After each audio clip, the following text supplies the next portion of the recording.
do people come up?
Good morning, all, and welcome to our second day of the Regional NAP Expo.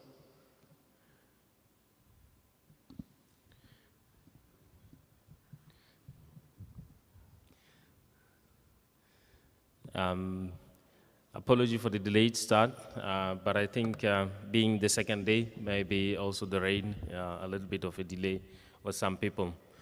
So today we are on our second day, and as you would have seen from the program, we start first with keynote speakers.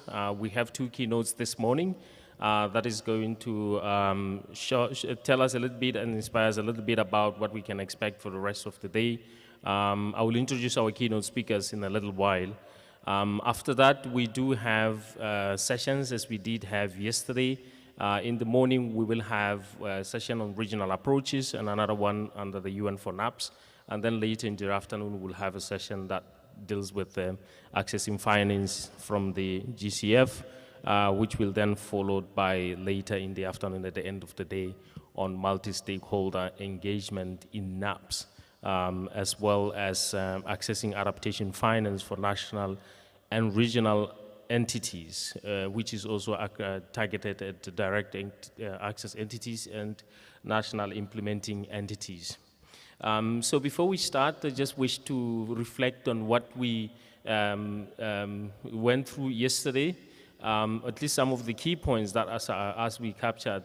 Also to let you know that every day we do put an update of what has happened throughout the day. So if you go to the website on napexpo.org/Asia 2023, you will be able to see all the updates that we are doing. So we have an update from yesterday.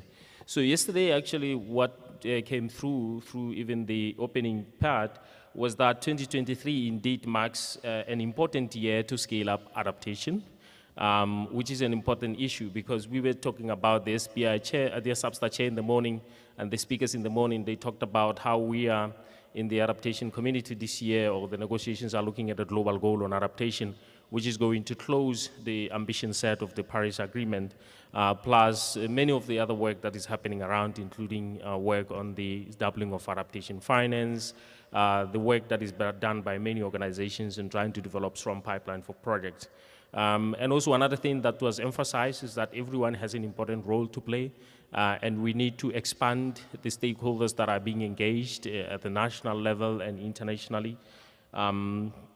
And then we went through an interesting set of early warning systems presentations and sessions yesterday, where one of the key messages was that access to multi-hazard warning systems is an effective means to ensure that we reduce mortality as well as economic losses. And then we also learned that there's a wealth of information, of course, and approaches that countries can apply in terms of transformational adaptation.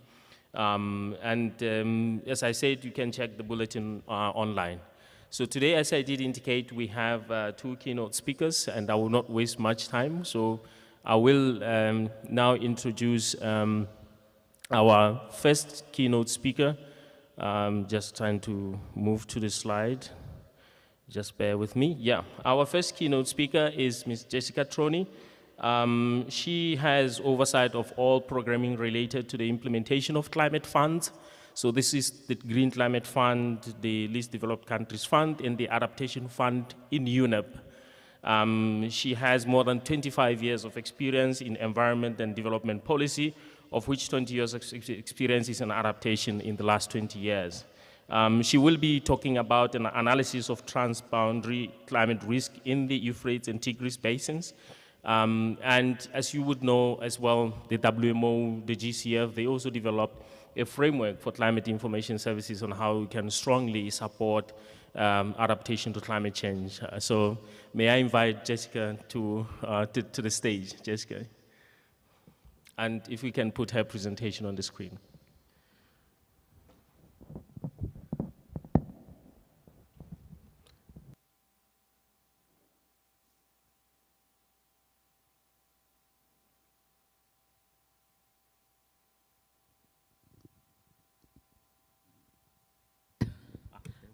Thank you very much. Thank you very much for the opportunity to present on an innovative methodology that we've developed for climate risk assessments. Climate risk assessments are the basis for adaptation planning, but the problem is, and I'm sure that you would all agree, is that it's very dense, and often the scientific language is very hard to understand. So what we set out to do was to develop a methodology that would enable us to communicate climate change risks in a simpler way, to enable policymakers, government planning officials to be able to work with the information. So we did this study for the Euphrates and Tigris Basin. It's a massive watershed area that's shared by Turkey, Iran, Iraq, and Syria. We focused the study on Iraq and Syria. In Iraq, we have a national adaptation planning process underway, and so this will inform that process. And in Syria, we're just developing a NAP proposal.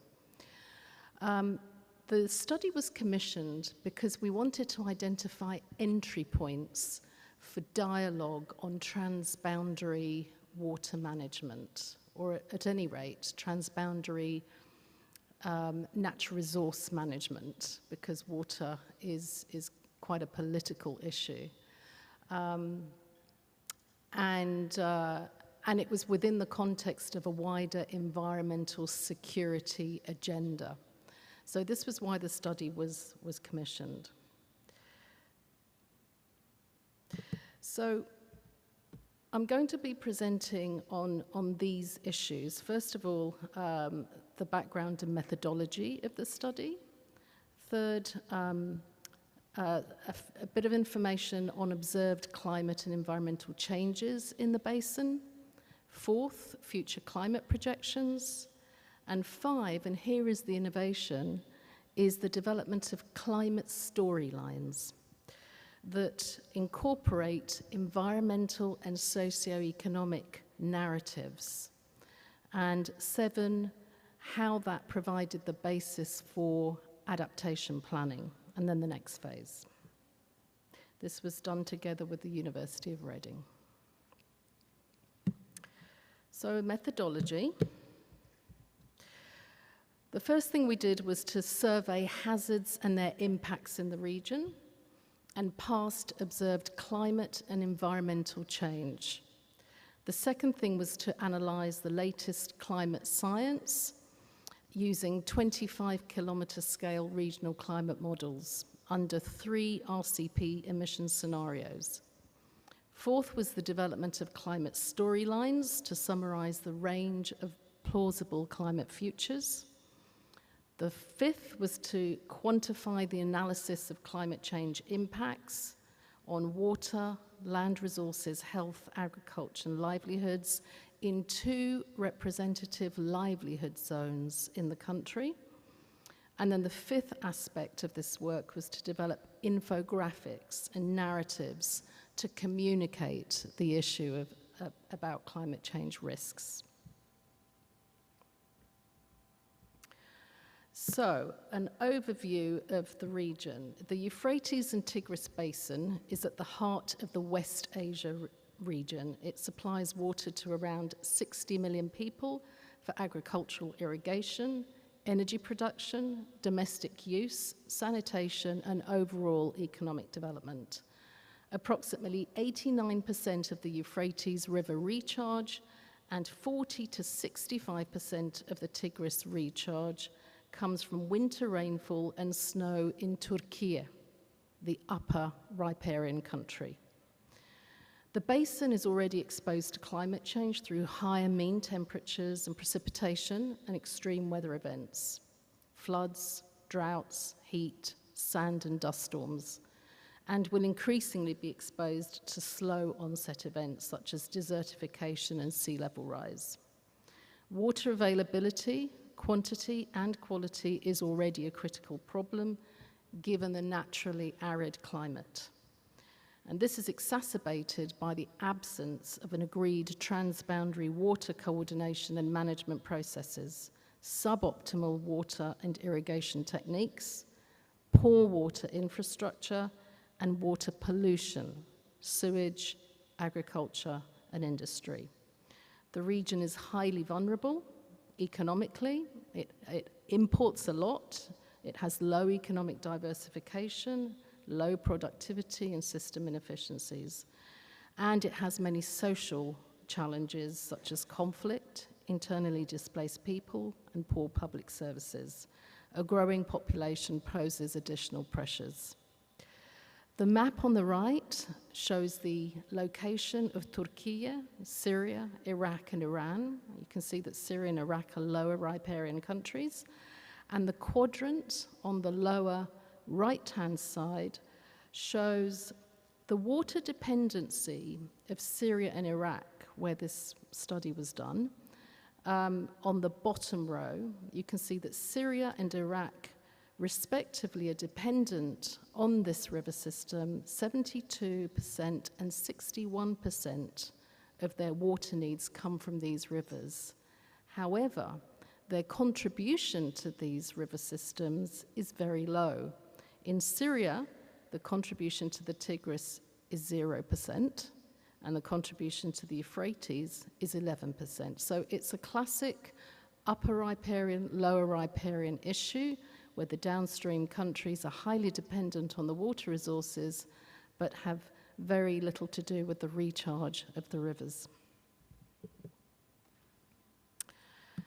So hazards affecting this basin, over 17.6 million people across the region have been affected by a combination of environment-related disasters, mostly droughts, but also earthquakes, wildfires, floods, and storms.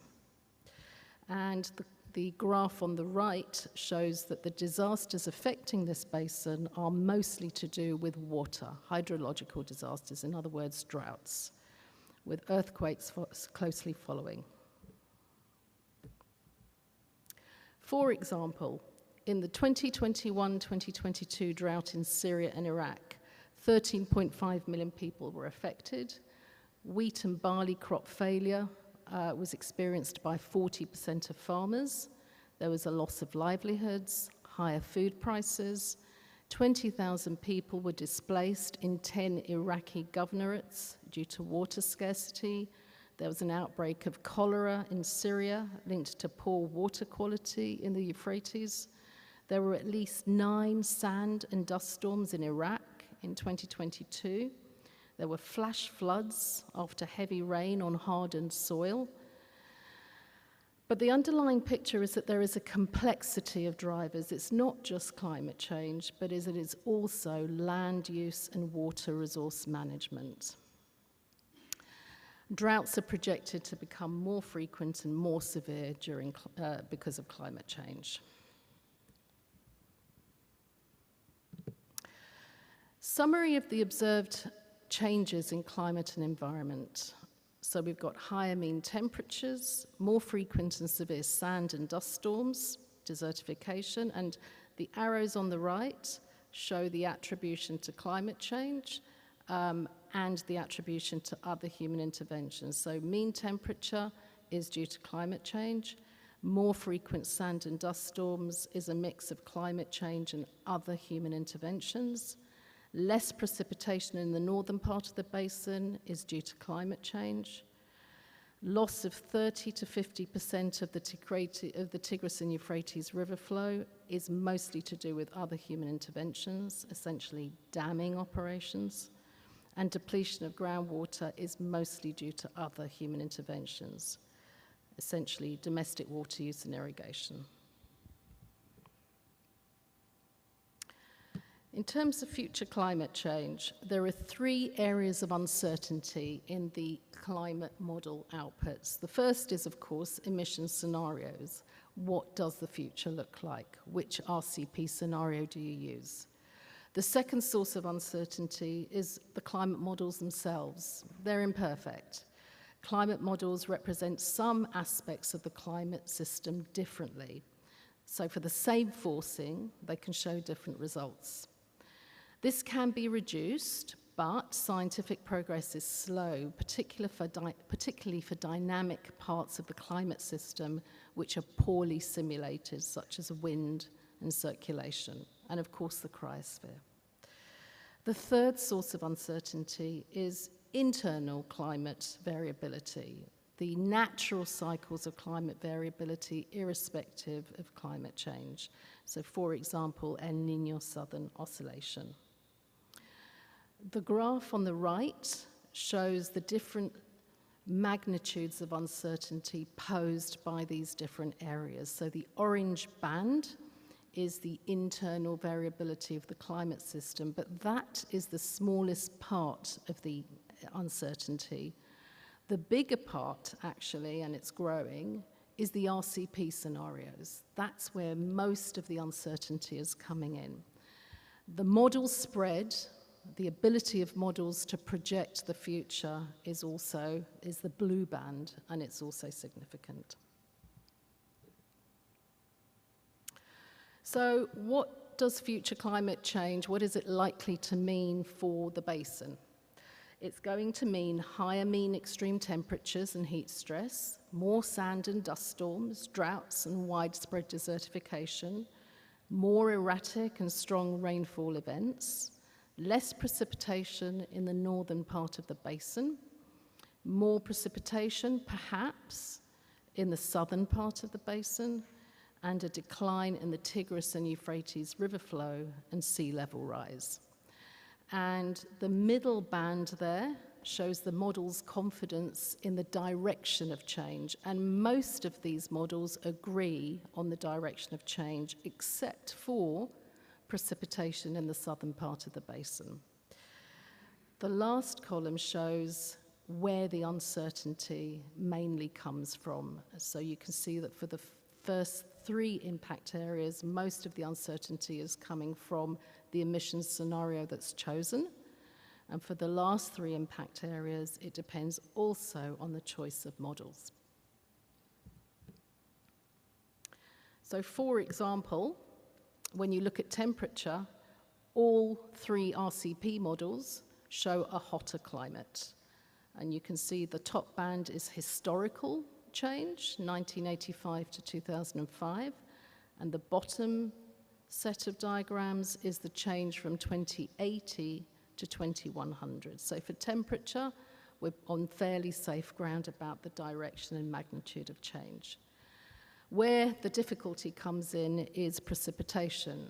So on the right-hand side, you see precipitation under an RCP 4.5 scenario, and if you look at the lower 3 squares, you can see that 2 models agree that it's going to become drier, but 1 model predicts that it's going to become wetter, and that's where it could become problematic for adaptation planning.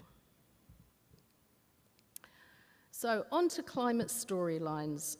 We've gone through the different areas of uncertainty, and it's like a pyramid.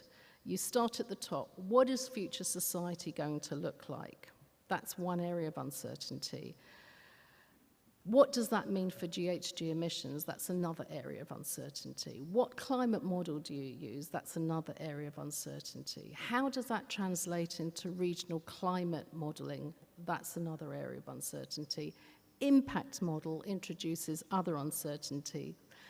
How that's translated into local planning processes introduces other sets of uncertainties. And so you can see that there's a lot of uncertainty in the system before you actually get to adaptation planning.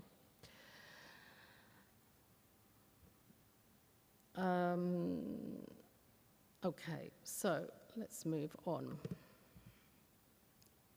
So here is a representation of some of the uncertainty in the system. Here we're focusing on 3 impact-relevant variables: mean temperature across the basin in wet and dry season, precipitation in the northern part of the basin, which is crucial for recharge of rivers and aquifers, and wet season precipitation in the southern part of the basin. Look how the 3 variables change across emissions scenarios. The emissions scenarios are the blue, red, and purple lines. And you can see that, particularly for the left-hand side, the bars go from negative to positive in all 4 quadrants. But more uncertainty is related to the downstream precipitation change, which is on the x-axis. For temperature change, The next diagram, you can see the uncertainty is much less. We're much more confident about temperature, but still, when you consider the impact of temperature on headwaters in the upper part of the basin, you've still got quite large uncertainties. So the key point here is, what do we do about adaptation planning when we've got all of this uncertain data? So what we did was to develop 5 climate storylines. And the 3 impact variables that I mentioned before, temperature changes, changes in the headwaters in the upper riparian areas, changes in precipitation in the lower riparian areas, they were all given 3, 2, or 1 arrows. And that produced 5 climate storylines. But the interesting thing is that the common aspects across these 5 climate storylines was that the whole of the basin will become hotter, the northern part of the basin is likely to become drier, and decline in river levels is also very likely because they're recharged in the upper part of the basin. The main difference is precipitation changes in the southern part of the basin. Both drier and wetter scenarios are plausible given current knowledge.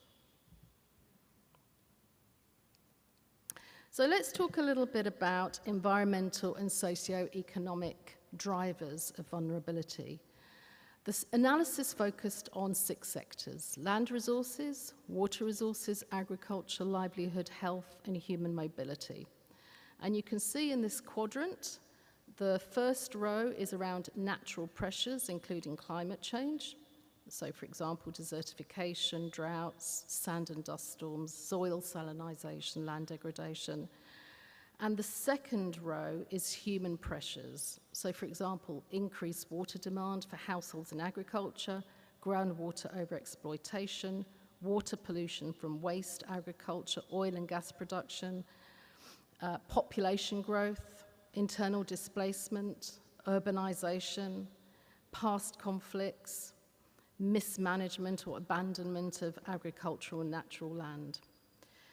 And these drivers were integrated into an integrated set of storylines for 2 livelihood zones.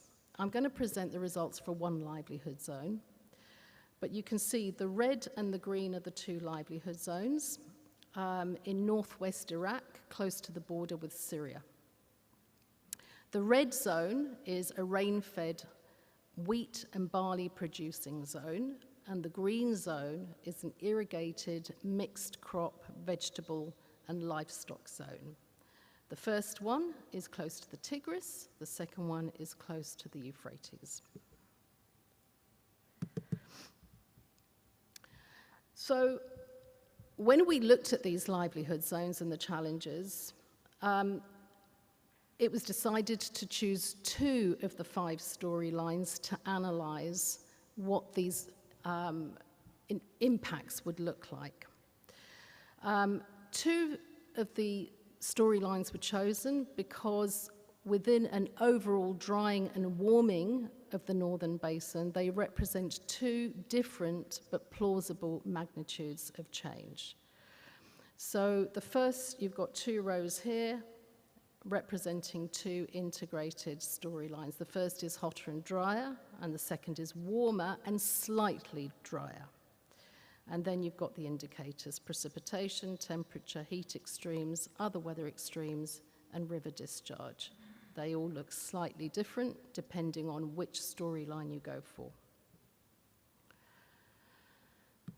The commonalities between the 2 storylines were water resources, a decrease in surface and groundwater quantity and quality; land resources, desertification, loss of biodiversity, more sand and dust storms; agriculture, loss of productive land, decrease in water availability, loss of yields and livestock mortality; health, heat stress, air pollution, waterborne diseases; livelihoods and human mobility, more rural to urban migration; loss of agricultural livelihoods, more rural poverty, and energy, an increase in energy demand in the summer, heat stress affecting labour in energy plants. These impacts will be more pronounced for one storyline than the other, but note that they are common to both storylines, irrespective of the uncertainties that I've discussed in earlier slides. These are the common challenges across the storylines. We developed infographics like this one to communicate these risks to policymakers, understanding that a lot of the analysis is very dense and difficult to read. And we tested this out on stakeholders in a few consultation processes, and we found that it was received well. So if you look at this infographic for one of the livelihood zone, you've got different labels on this infographic. So for a hotter, for the more extreme climate and socioeconomic environmental scenario, we've got increase of migration to urban areas, flash floods where intense rain falls on desiccated crusted soils, more dangerously hot days, longer dry spells, lower average Tigris water levels, soil salinization and desertification due to more evapotranspiration, water table lowered by over-pumping of groundwater and insufficient recharge, low rainfall events, low rainfall affects rainfall agriculture and livestock, more sand and dust storms. And note that this picture is common. No matter what the uncertainty, it's common across the projections. It's just that one is more pronounced than the other. Then we did an analysis a deeper analysis of what this would mean for socioeconomic outcomes. So the pink bars in this box show what it's going to mean for population movement and livelihoods, for health, for agriculture and energy. So this was a deep dive in the issues. I won't read through it, but basically the details are there. And it continues onto the second page. So there's quite a lot. Okay, so that was the basis for adaptation options analysis.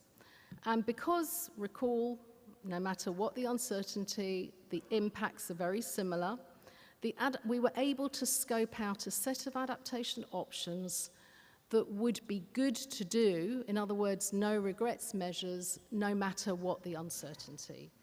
So in the water resources areas, options would be improving agricultural irrigation, which uses 85% of water, improving water infrastructure, fixing leakages, sustainable use of surface and groundwater, water pollution regulation and monitoring. On land resources, combating desertification via planting species that are more resilient to heat, drought, and salinity, and using new technologies, for example, liquid nanoclays. In agriculture, planting drought-tolerant wheat and fodder, better sowing techniques, pest and disease control. On health, shifting working hours to avoid heat stress, prevention of waterborne diseases, education. On livelihoods and human mobility, vocational skills in agriculture and construction, diversification of economic activities in rural areas.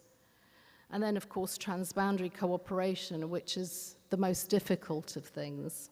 A dialogue on basin-wide water challenges and co-benefits of coordinated management, for example, on water and energy, sharing data and water management techniques.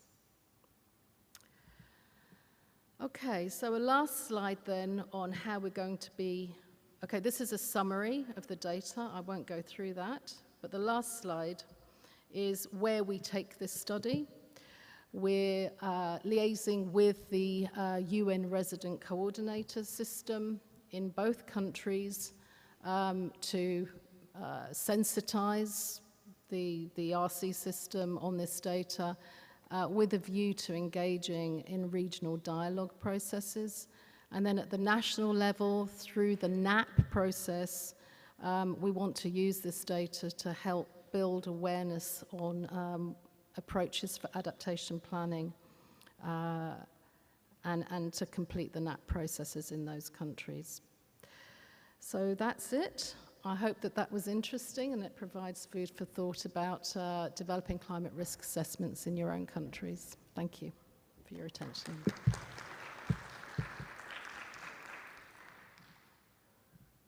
Thank you very much, Jessica. That's very interesting, especially how drought becomes a major driver as well in these countries and how it cascades into multiple things, leading into affecting people, loss of livelihoods, and at the other hand, when the rains come, then you have flash flooding, such a complicated fabric of impacts. Indeed, it is very interesting to see how you link the adaptation recommendations or choices to the risk that you have observed. Let me see if from the audience there are any questions to Jessica. We can have a few questions before we go to our next keynote speaker.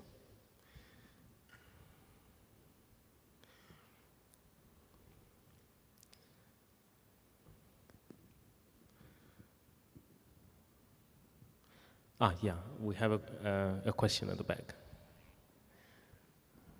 Yeah, please introduce yourself and then ask the question. I'm Nambiya Padare. I'm from World Resources Institute. I lead the climate resilience practice. My question is something to do with the technology component. Did you have an assessment of the current technology, level of technology, and the adoption of those technologies? And any new adaptation solutions what you're providing will also come with some sort of innovative technologies. Did you have some idea about what it is going to be? Sorry, I didn't get the question. Yeah, It's very okay. unclear, the mic system. Did you get that? Shall I repeat? Yeah, please come again. No, Yeah. I'm talking about the technology part of it. Did you have an assessment of the current technologies and the inadequacies in those technologies, and whatever you came out with a list of adaptation options, what kind of technology are you going to use? Did you give some thought to that process? So I'm understanding that the question is what technologies would be used for adaptation? So that's the next stage of the study. So this is really about communicating the risk, an innovative way, a simple way of trying to communicate the risk to adaptation planners. The next stage would be, okay, once we've got the adaptation areas and possible options, how would it be done in the different countries? What technologies, what practices would be used? So that now will be the next stage of the study. Thank you. Is that okay?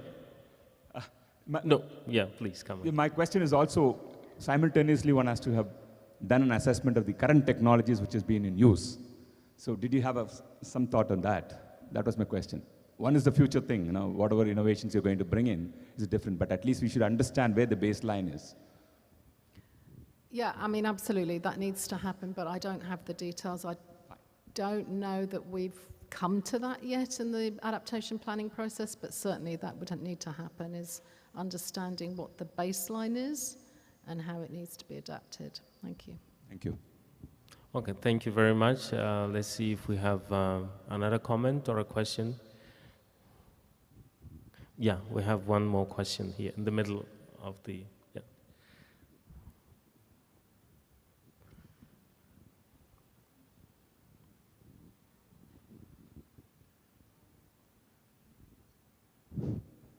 Hello, my name is Jiyoung Shin from KEI-KLCCC. Can I ask her a question in Korean? Of course. In Korean. Yeah. Maybe she Jessica, needs a you will get a receiver. question in Korean. But anyway, somebody will translate for you, don't worry. Well, as long as it's translated. Sorry. Okay.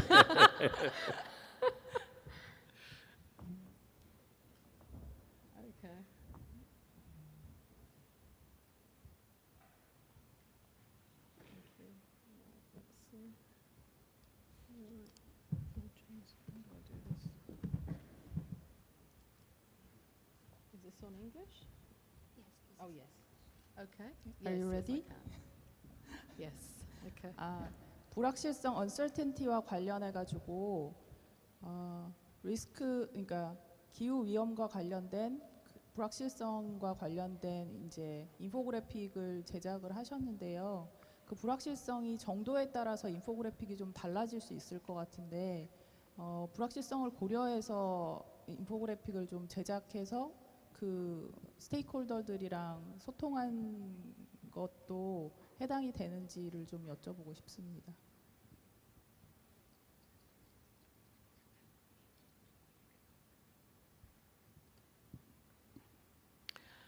Okay, so the main message is that despite the uncertainties, the impact areas are pretty similar. I think that's the main takeaway. It was a really interesting outcome that we weren't necessarily expecting. It's just that the severity of those impacts is lesser or greater.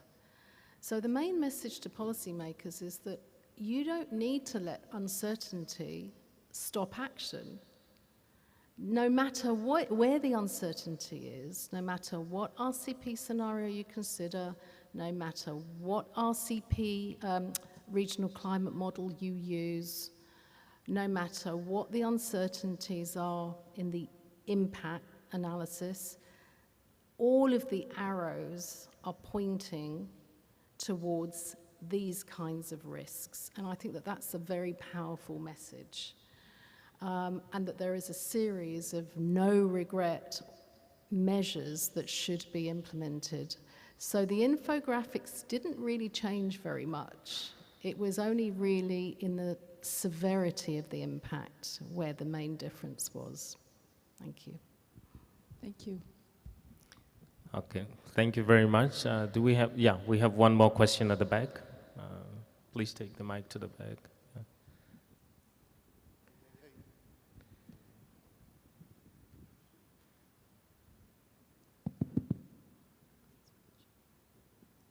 Thanks a lot, Jessica. This was a really interesting presentation, and I have two questions. One, is this a pilot approach? Is this the first region where you have been doing this? And secondly, I wonder if you have first reactions also from the countries, because I imagine that it can be difficult when you take a time frame that is so far in the future. That can sometimes be a challenge to talk about 2080. Although, of course, it shows the trend and the direction, but I wondered how the first reactions have been from decision makers. Thank you. So I got the first question, is this a pilot approach? But I'm sorry, I didn't catch the second question. If you could just repeat it. I wonder if choosing the time frame of 2080 is a challenge when communicating with decision makers, because it's so far ahead, so far away. Of course, it shows the trend, but I know this can sometimes be a challenge in communicating climate science.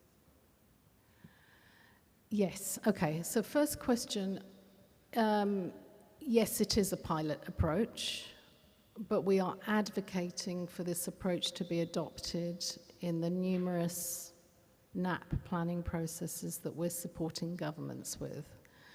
Because I find, and I'm sure many of you will agree with me, that the conventional way of expressing climate change risks coming from Met services is just not clear enough.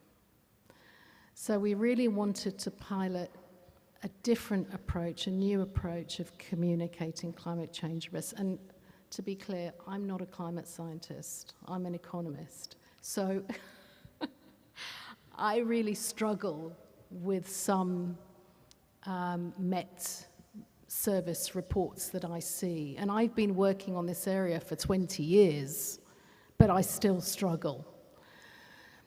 In terms of the time frame issue, 2080, it is far out. That's when the radiative forcing and the impact of climate change can be seen the clearest. But let's be clear that the direction of travel is clear. It's not just climate change also, it's the underlying pressures that are creating the vulnerability, and those pressures are here today.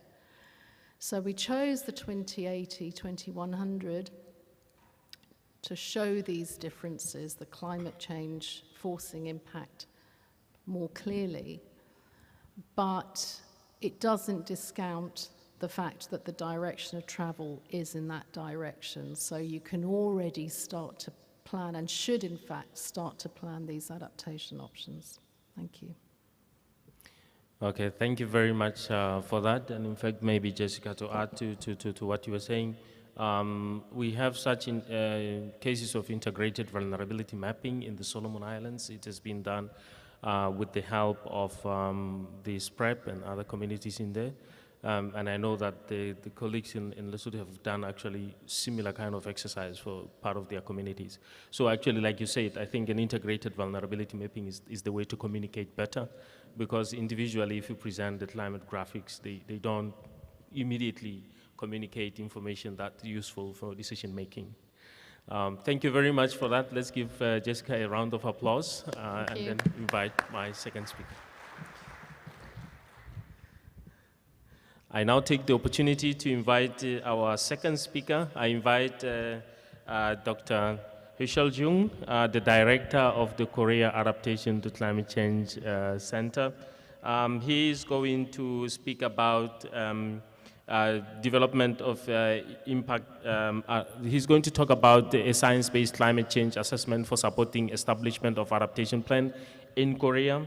Dr. Jung has done a lot of work and studies.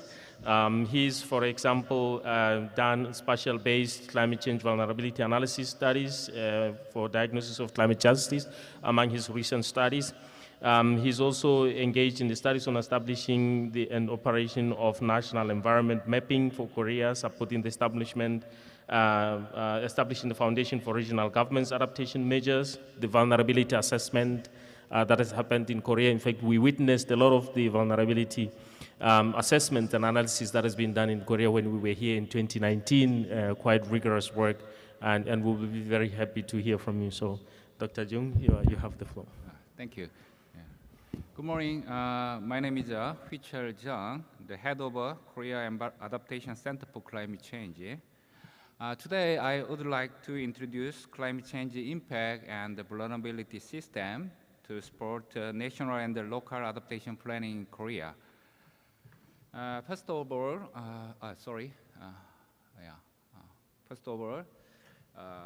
let me introduce what does the KACCC do. The Korea Adaptation Center for Climate Change in the KEI was established in 2009.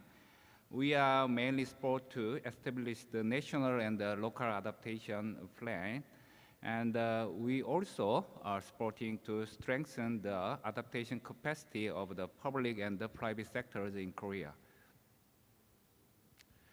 Today, we presented these 5 subtopics about our best information system.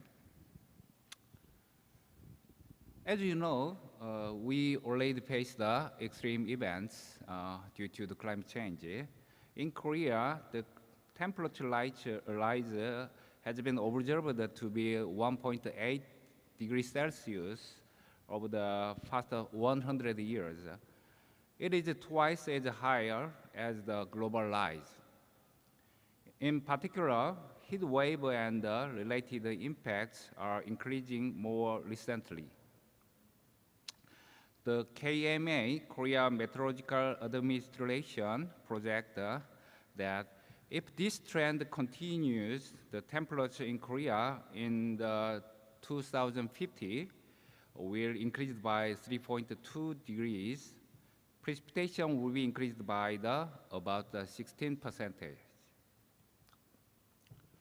According to the scientific evidence, such as Korea Climate Change Assessment Report 2020, the adverse impacts in Korea already appear to the health and natural disaster sectors, including floods and landslides due to the abnormal climate change.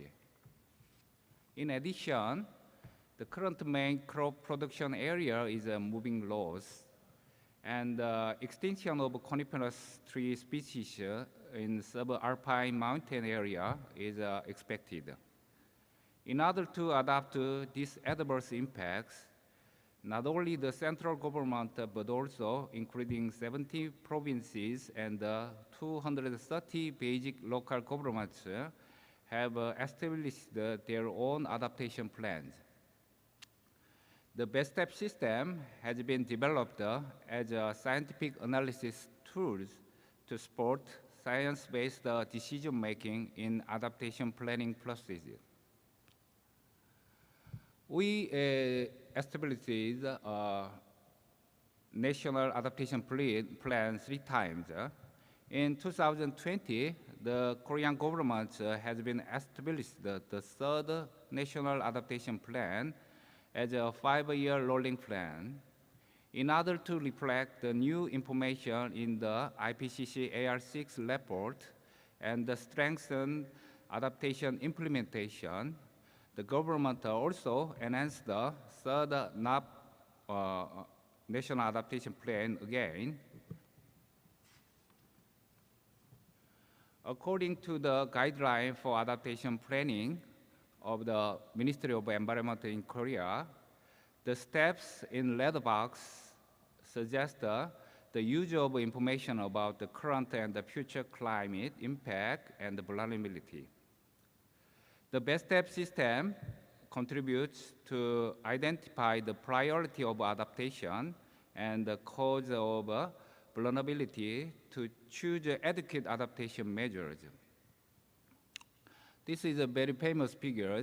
The best step is designed according to the concept of impact, vulnerability, and adaptation presented in the third assessment report of the IPCC. The following slide shows the definition and the interrelationship of exposure, sensitivity, and adaptation capacity. The potential impact of a system is determined by the magnitude of climate change and the sensitivity of a system. The adaptation capacity of the system will be able to reduce the overall vulnerability. The best step system are using these relationships to assess the priority of the management target, such as vulnerable area and the sectors and the vulnerable groups. In the IPCC fifth assessment report, there are 4 greenhouse gas emission scenarios ranging from the worst RCP 8.5 to the most desirable RCP 2.6. Best step is using the worst RCP 8.5 and intermediate RCP 4.5 for adaptation planning in Korea.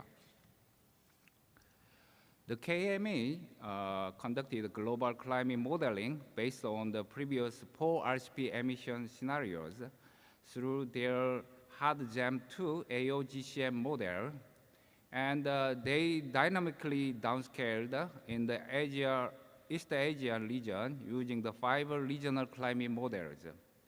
In addition, for the purpose of local government adaptation planning, daily temperature and the precipitation data are provided at 1 kilometer spatial resolution by using statistical downscaling method with RCM data. The best step system provides 2 types of RCM data based on the HARD-GEM RA model result of Korean Meteorological Administration and the MME5 result of model ensemble among the 5 RCMs.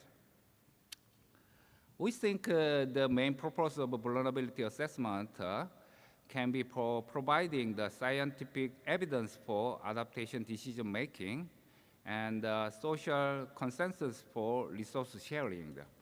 In particular, the balance or gaps between overall impacts and adaptive capacity of a system will be a good example of determining adaptation requirements. This slide showed the framework of sharing impact of vulnerability information in Korea between the central and the local governments. As a first step, the Ministry of Environment in Korea prepared the public data set, tools, guidelines, and the opportunity of training for local government. It also provides information about the vulnerable sectors, regions, and the social group by counties in the map book of sectoral vulnerability in Korea. In the second step, local government can check the provided vulnerability information or re-evaluate it with the local data and opinion using the our best app system if necessary. It is an indicator-based assessment procedure of a best app system. The evaluation will be conducted from the step 1 to step 4. The red box relating with the best app system, because best app provided hundreds of indicators and the data set selected by the well-known expert in Korea in each field.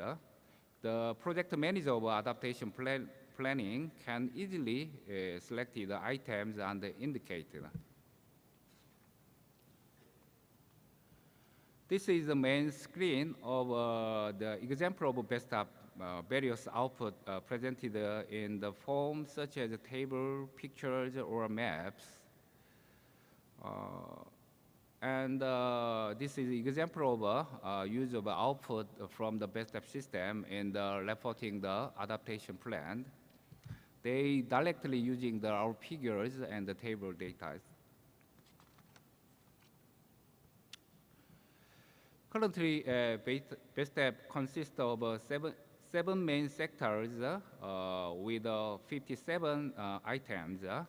7 sectors include health, land coast, agriculture, forest ecosystem, ocean fishery, water resources, industry, and energy system.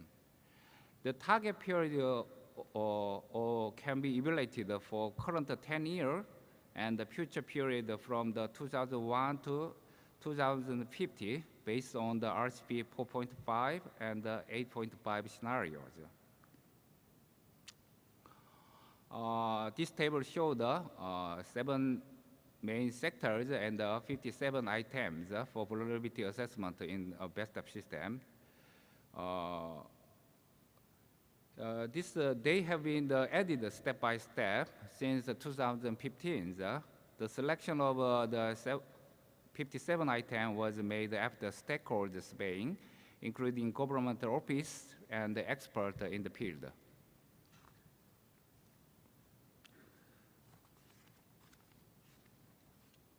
This is a sample of indicates about the health vulnerability due to the heat wave. Survey indicators and weights relate to the climate exposure, sensitivity, and adaptation capacity are provided as an initial value. The person in charge of adaptation planning can adjust the indicate or weights of each indicate. The sum of weights should be 1, and the result can be immediately checked with map, spied map, or tables. This is the menu and the function of the best app. It includes a vulnerability assessment menu, user customizing menu, and provided DB, etc. All data and the evaluation result can be downloaded by internet, and the user can perform the additional analysis using the other toolkit such as the GIS or Excel or statistical tools. In this figure, left side figure shows the case of selecting the evaluating the indicate from the given indicative pools. Adaptation planner easily select their topics, items, and indicator by the left side view. And the figure on the right side is the example screen when the user add their own indicators and adding their own data set. they can manipulate the data and indicate by themselves. It is an example of a screen to check the input data set and meta information about the database relating to the vulnerability assessment. Right side figure shows the question and the answer to communicate with the user of the system.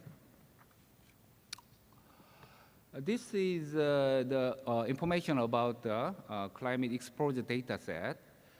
We can use two types of climate models and multiply 5 types of variables and 2 types of emission scenarios and 5 types of target period and 3 types of spatial resolution. Totally, we can use 222 types of climate variables covering the whole countries. This is a summary about 300 indicators provided by the best of systems. User can freely select the indicator among the pool of indicators and make their own indicators.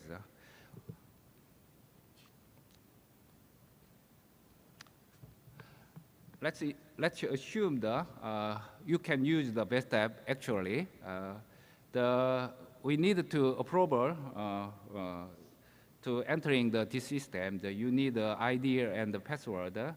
Currently, we ID only issued to the governments and the public institute related to the establishment of adaptation plans. The target area is also limited to the Korea. Anyways, we can image you using this system. This is a main system you can see after login this system. With the internet, if you have the internet line, you can access it anywhere, save immediate result and check them at any times. Left side red box is showing the menu of the best app system. You just clicked vulnerability assessment menu. In the previous slide, box, the red box, you selecting the indicated. You can select the indicator provided in the system. This is if you select interesting sector among the 7 sectors. You select the sector. Firstly, you select the sector, and then the related sub-item will be shown, and then you can easily select your interested items, such as mortality risk due to the climate change or inundated area due to the flood. The next step is to selecting the option step by step. Firstly, you select the climate model, and then you can select the emission scenarios.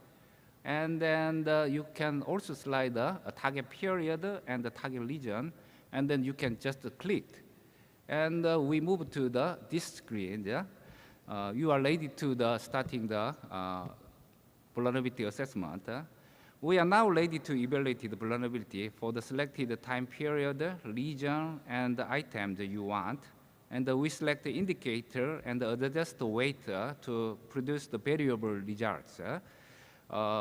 We can see the map of vulnerability and range, changing range of the indicates, and the detailed information over that numerical number of that indicators. Hotspot and the cause of vulnerability can be identified by using these menus. The selected results can also be checked and downloaded directly. After finishing using the best step system, we can conduct the post-processing for the making the more beautiful graphic map or analyzing the more detailed statistical analysis using the other GIS tools or even if you can use Excel, Microsoft Excel.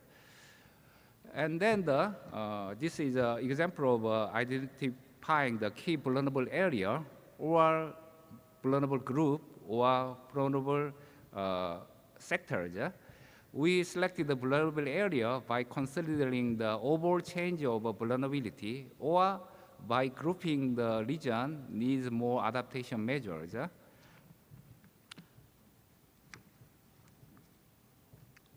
In addition, the cause of vulnerability can be determined by the comparing indicator change with the other regions or comparing current and future period in the same regions. If we find the cause of high vulnerability, such as increased climate exposure and relatively low sensitivity, we will be able to think of appropriate measure and how to solve that problem in the adaptation planning. This figure shows the member of KACCC. Let's adapt to the climate change in Korea. Thank you for your attention.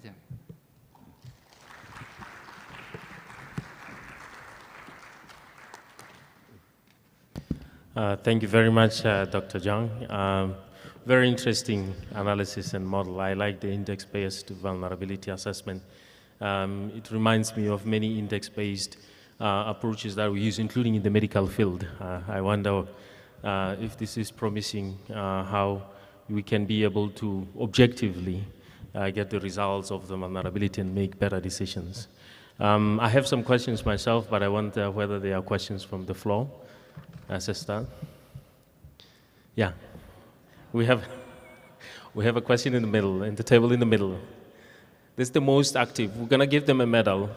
Hello, my name is Juyeon Kang. I'm also from the same organization. So actually, it's not a question to him, but just information for you. You just get the text message at 10 o'clock. So you're actually experiencing our early warning system.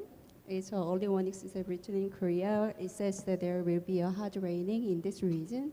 So if you are far away, then please take a public transportation for your safety. Thank you. Is it high rain or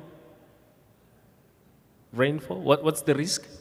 Heavy rain warning. Oh, heavy rain warning. Okay, I got it as well. All right. Okay. So we are already getting the results of this risk analysis in real time. So any questions from the floor? Any contributions? So while they're still thinking, Dr. Yang, on your slides, you mentioned that you were considering 7 sectors. And then I saw that you said that you're considering to reduce them to 6. And in that reduction to 6, I saw health being one of them being dropped. I was curious to understand why you would drop health. Very good question. I needed to check again. Sorry. Yeah. Okay. And maybe also related to that, I know that you said that the tool for now, the VESTAP, is developed for Korea. I was wondering, what is the potential to have this maybe applied by other countries, a similar kind of like this is basically this is a GIS information-based GIS tool. It's very easily transferred to the other countries if they have their own database systems. But the problem is if we, in the case of a developing country, it is difficult to find a database. In that time, we conducting the impact modeling based on using the process-based scientific models. And then we developed the indicator by using the modeled database. So by using this kind of approaches, we can easily transfer our system to the developing country, especially like ODA project. And the member of KACCC now try to transfer this system to the East Asian countries. Maybe now it's just focusing on Korea, but I hope to transfer this system to the other countries. Thank you. Yeah. Indeed, that would be very interesting. Actually, that's my interest because I find this to be quite an impressive way of doing the vulnerability assessment, and maybe it can be beneficial to other contexts. And yeah, do we have any other questions? Oh, yeah, there's a question to the right. Please, you have the. Thank you, Professor. Thank you for great sessions on the scientific-based information for local adaptation planning.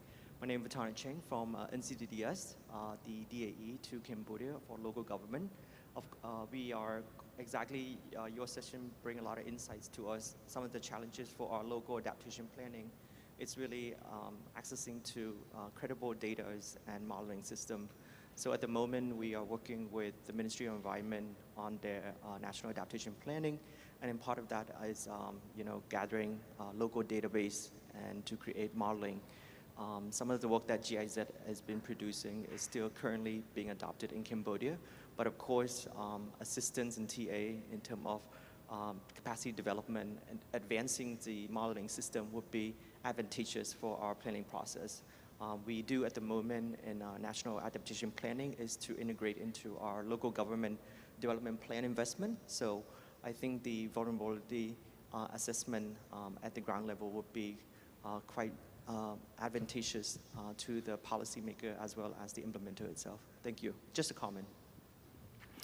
Thank you very much for that important comment. In fact, I think with this kind of analysis and modeling, we're getting closer to addressing the common problem when we try to access support, especially, you know, that when we will be talking about financing this afternoon, and one of the big things that our climate financing mechanism looks for is a very strong climate information basis in terms of the arguments that we are making.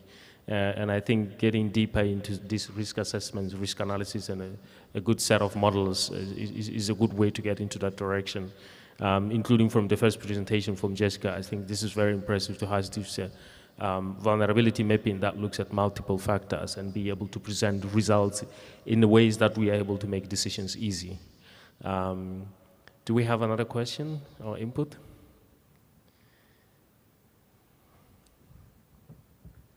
Okay, then, oh yeah. Sorry. No, thanks, Matsumi. I just had, sorry if this was covered, but does the risk rating, so the risk rating as a result of the vulnerability analysis, does it have any influence on the budgetary process? Does it trigger any decision making in terms of potential budget allocated to, say, high risk regions as opposed to lower risk regions? Just to understand if there's a connection between these things. Thank you. Yes, MOE in Korea have tried to make such kind of a procedure for linking with the financial system or supporting the budget for the local government based on this kind of information. But this is a kind of one considering point, and additionally, politically, they need more considering other factors. So this is one of the considering factor, but not only these factors, but also they are considering the other more equity or the willingness or such kind of thing is more important in Korea. But anyway, from this year, we have another project, how to make the financing or budget sharing based on the risk map. So one of our KCC members starting this project. So after 1 or 2 years later, we show the more theoretical background about your questions. Thank you. Yeah. Okay. Thank you very much, and a round of applause to Dr. Young for the excellent presentation. Thank you very much, sir. So this brings us to the end of our plenary keynotes for this morning. It's been an inspiring talk, and I've learned a lot myself.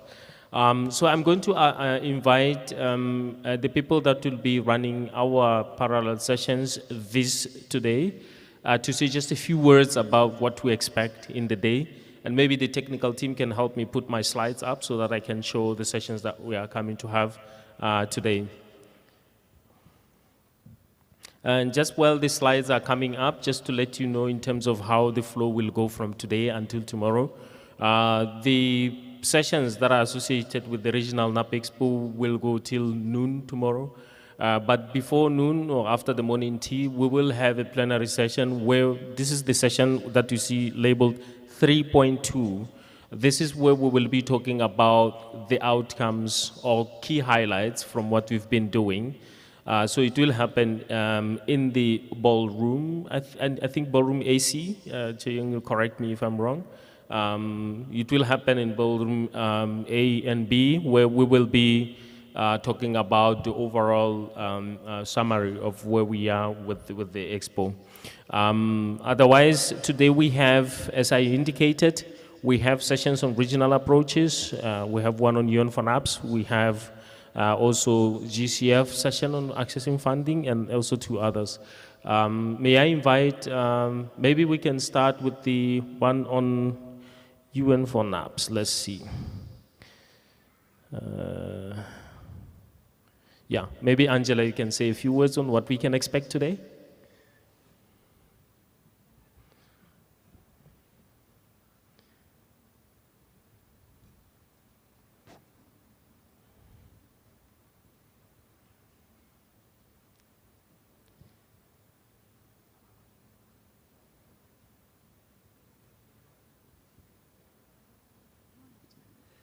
Thank you, Mutsomi. So in half an hour, we are starting with the third session in the UN for NAPS Forum. And it's again happening in room 207. And today we have a first presentation. Well, it's going to focus on climate resilient and sustainable agriculture and fisheries. And we will start with a presentation from Nepal, then from Mongolia and Pakistan. So those are the three main speakers from today, and possibly an intervention from the floor from Nauru as well. And I look forward to seeing many of you there. Thank you very much, Angela. And Sonam, do you want to talk about the sessions on regional approaches on multi-stakeholder engagement?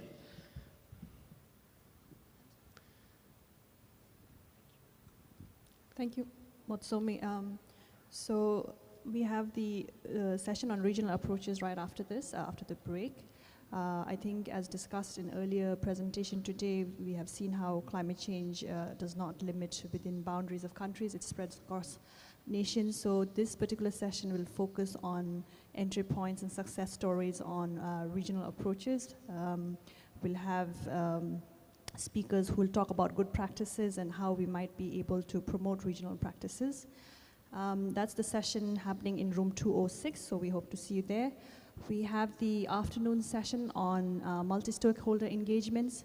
Again, the importance of engaging stakeholders at different levels, including we have women, youth, private sector, how important it is in the formulation and implementation of NAPS and adaptation planning. That discussion and discourse will happen today afternoon, I think again in room 206. That's the session happening after lunch. So again, we hope to see you there. We have a lot of speakers in that session, so look forward to it. Okay, thank you very much, Sonam. Do we have colleagues from the GCF about the session 2.3?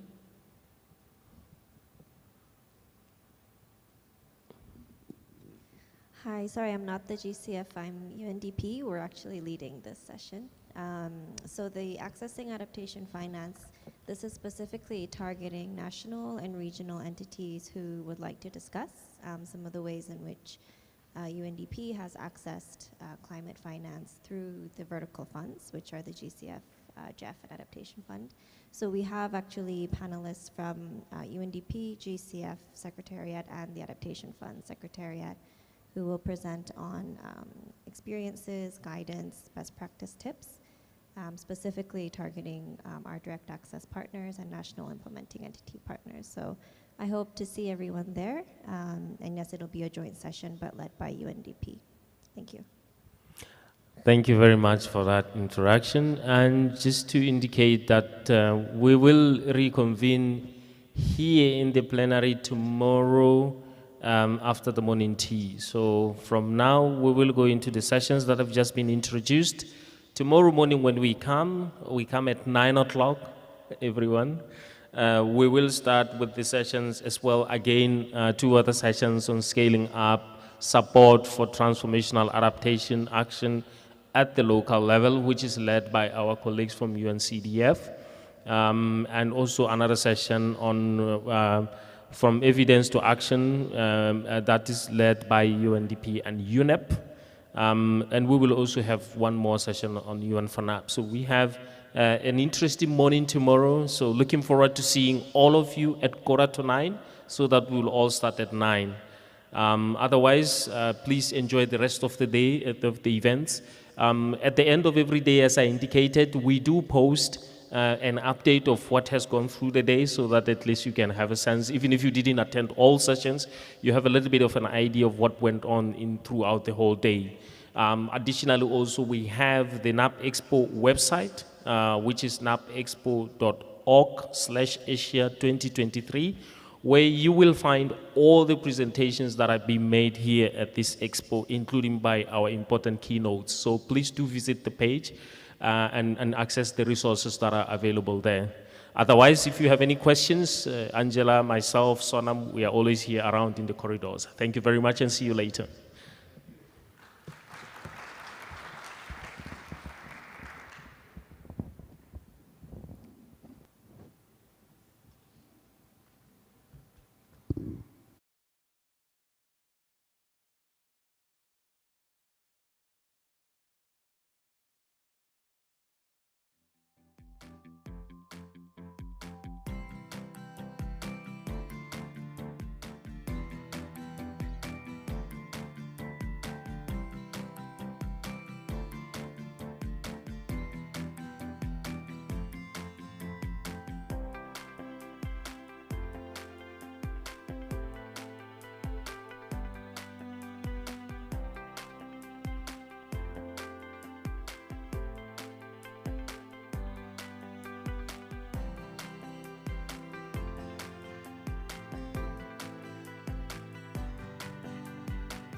Thank you very much, everyone.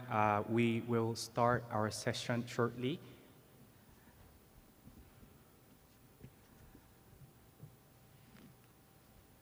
Thank you. My name is Hansel Park. I am Climate Policy and Governance Specialist from the Green Climate Fund. I'll be your moderator for the session today. Before we start our session, I would like to register my sincere gratitude to the Government of Korea, Ministry of Environment, for hosting this important event. Today, I am joined by distinguished speakers who are sitting right there, and they come from both Adaptation Fund and GCF. And to introduce our first speaker, Ms. Young-hee Lee, who is Governance Specialist and Gender Coordinator from the Adaptation Fund Secretariat. On the right side, my colleague, Timothy Braithwaite, Investment Operations Manager, and Cayetano Casado Gomez Guyamon, Regional Manager of the Division of Country Program. We will be joined by our Water Resource Management Senior Specialist shortly, Bapon, who is currently attending different session moderating. So to briefly share what is the core objective of this session here is to, first of all, introduce what GCF and AF are doing in terms of supporting countries in the framework of adaptation approach. We want to also talk about how the two funds are supporting the implementation of transformative adaptation strategies with a view to helping developing countries realize their adaptation visions and priorities that we have seen in their national adaptation plans, including NAPs. We also want to acknowledge that the ongoing collaboration between Adaptation Fund and GCF demonstrates the vision of the funds who are here to support countries that ensures a complementarity and coherence across the way we support countries throughout the climate finance landscape. Finally, during COP28 in Dubai, you'll be able to see the joint presence of the two funds and other two funds coming from JAF and SIF, also demonstrating solidarity of the four funds in better servicing our mandate. Without further ado, let me please introduce my first speaker, Timothy, who will be presenting the USP2 outcome from the Green Climate Fund with a focus on how the USP2 wishes to support better the adaptation initiative on the ground, including in the context of the NAP support. Please, Tim, you have the floor. Thank you. Thank you, Hansel, and good afternoon, everyone. My name is Tim Breitbarth, and I am the Investment Operations Manager at the Green Climate Fund here in Songdo. And it's an honor and privilege to be with you today to discuss GCF's strategic plan for the next 4 years. So this afternoon, I'm going to briefly walk you through GCF's role in the climate finance landscape, how GCF's strategic programming directions will improve access, and our programming directions for 2024 through 2027. So let's start briefly with the GCF's role in the climate finance landscape. Since GCF last updated its strategic plan in 2020, the magnitude and urgency of the climate investment challenge has become even clearer. The world has already experienced over a degree of warming, with climate change impacts being felt in all regions. The sixth assessment report of the IPCC warns that the window of opportunity for both mitigation and adaptation action is narrowing, highlighting the imperative to shift from incremental to systemic responses. At the same time, the global climate finance architecture is increasingly complex, with a wider set of actors requiring enhanced finance, coordination, and complementarity. And there are linked global challenges that require us to address climate in conjunction with economic, energy, food, debt, and diversity crises. GCF is responding to this evolving landscape, first by putting NDCs, NAPs, and long-term strategies at the heart of its programming. GCF's aim is to help developing countries translate their national priorities into high-impact, country-owned climate projects and investments. We're also significantly improving access to GCF finance, and this is the fund's core operational commitment for the GCF2 period, by enhancing predictability, speed, simplicity, complementarity, volume, partnerships, and direct access.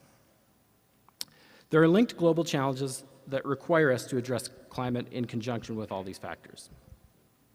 GCF will continue to provide support for readiness, mitigation, adaptation, and private sector outcomes. And a new innovation for USP2 is a set of 11 concrete targeted results designed to guide GCF programming and resource allocation across our four priority areas, which I will discuss in a moment. GCF uses its distinctive risk appetite, scale, instruments, and diverse partnership network to forge investment coalitions and collaborations and test pathfinding investment approaches. So let's now take a look at the strategic plan and our strategic directions for 2024 through 2027. This slide shows the overall structure of the strategic plan. Now, you don't need to follow all the information on this slide, but just to note, it starts at the bottom with our operational and institutional priorities, which contains some of our milestone goals, building through paradigm shift, and culminating in the top there with a significant and ambitious contribution to the objectives of the UNFCCC and the Paris Agreement. The 4 boxes on the right side of this slide show how progress will be reported at each level throughout the next 4 years. Today, I'm primarily going to focus on GCF's strategic programming directions in the second box from the bottom, although I do encourage you to read the entire strategic plan, which you can find on our website as well. Okay, so the strategic programming directions for the next 4 years are divided into goals, priorities, and targeted results. So the goals are the contributions to 2030 goals set by the international community. This captures GCF's ambition to deliver overall portfolio-level mitigation and adaptation results that meet or exceed current levels in our portfolio, estimated at 1.5 gigatons of CO2, and over 500 million beneficiaries of enhanced resilience over the GCF2 period. Now, the 4 programming priorities capture GCF's ongoing commitment to readiness and preparatory support, mitigation and adaptation to meet the needs of the most vulnerable, and the private sector. Along with these, and this is the new feature this year, is the targeted results, the 11 targeted results that I mentioned earlier, which are related to each of these 4 priorities and explain in more concrete terms what we intend to deliver over the next 4 years. So we're going to go through each of these priorities one at a time, along with the associated targeted results for each. Okay, one priority is to provide sustained readiness support for improving climate capacities, enabling environments, and direct access, in alignment with the forthcoming readiness strategy and our project preparation facility modalities. The notional resource allocation, right now we estimate to be around 600 million for this, but this will be determined by the scale of the replenishment that GCF receives, so this may be adjusted as we go forward. The targeted results that we're looking at here are more than 100 developing countries directly supported by GCF to advance the implementation of their NDCs, NAPs, or long-term strategies through integrated climate investment planning and/or developing high-quality project pipelines for GCF funding. We also want to double the number of DAEs with approved funding proposals through strengthened climate programming capacity and increasing the allocation of GCF resources through direct access entities. The next priority we're going to look at here is maintaining a 50-50 balance of adaptation and mitigation funding over time, in alignment with GCF's sector guides. Now, the notional resource allocation here is somewhere in the range of 65 to 75% of resources available for funding proposal programming, with more balanced allocation across sectors and results areas. And going forward, this means less renewable energy programming, more food, ecosystems, and transport and industry investments relative to our existing portfolio. The targeted results that we're looking for here relate to each of those sectors. So for the food sector, we're looking to support developing countries, resulting in 190 to 280 million beneficiaries adopting low-emission, climate-resilient agricultural and fisheries practices, securing livelihoods while reconfiguring food systems. For ecosystems, we aim to support developing countries that results in 120 to 190 million hectares of terrestrial and marine areas preserved, restored, or brought under sustainable management. For infrastructure, we're aiming for 45 to 60 developing countries supported by GCF to develop or secure low-emission, climate-resilient infrastructure through systemic or country-driven resilience planning, funding, and/or de-risking of investments, including those that draw on nature-based solutions or ecosystem-based approaches. For clean energy, we're aiming for 20 to 30 developing countries supported to expand access to sustainable, resilient, efficient energy, renewable energy, particularly for those hardest to reach, and/or to increase renewable energy resources in the energy mix. And finally, on the energy demand side, we're aiming for 18 to 25 developing countries supported to shift toward clean and efficient energy end use for transport, building, and industry sectors, including through electrification, decreasing energy consumption, and novel solutions and emerging technologies for hard-to-abate sectors. The next priority is maintaining a floor of at least 50% adaptation funding to particularly vulnerable countries, which we have done throughout GCF's existence, including SIDS, LDCs, and African states, while aiming to meet or exceed our GCF1 outcomes in alignment with the adaptation approach approved by GCF's board.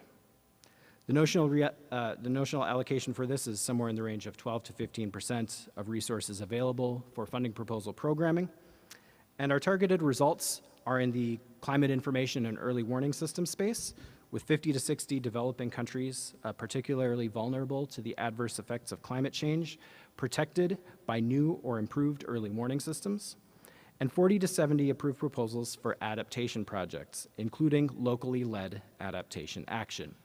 And we're going to be aiming to expand the deployment of our enhancing direct access modality, along with some other devolved financing approaches for more rapid access to finance.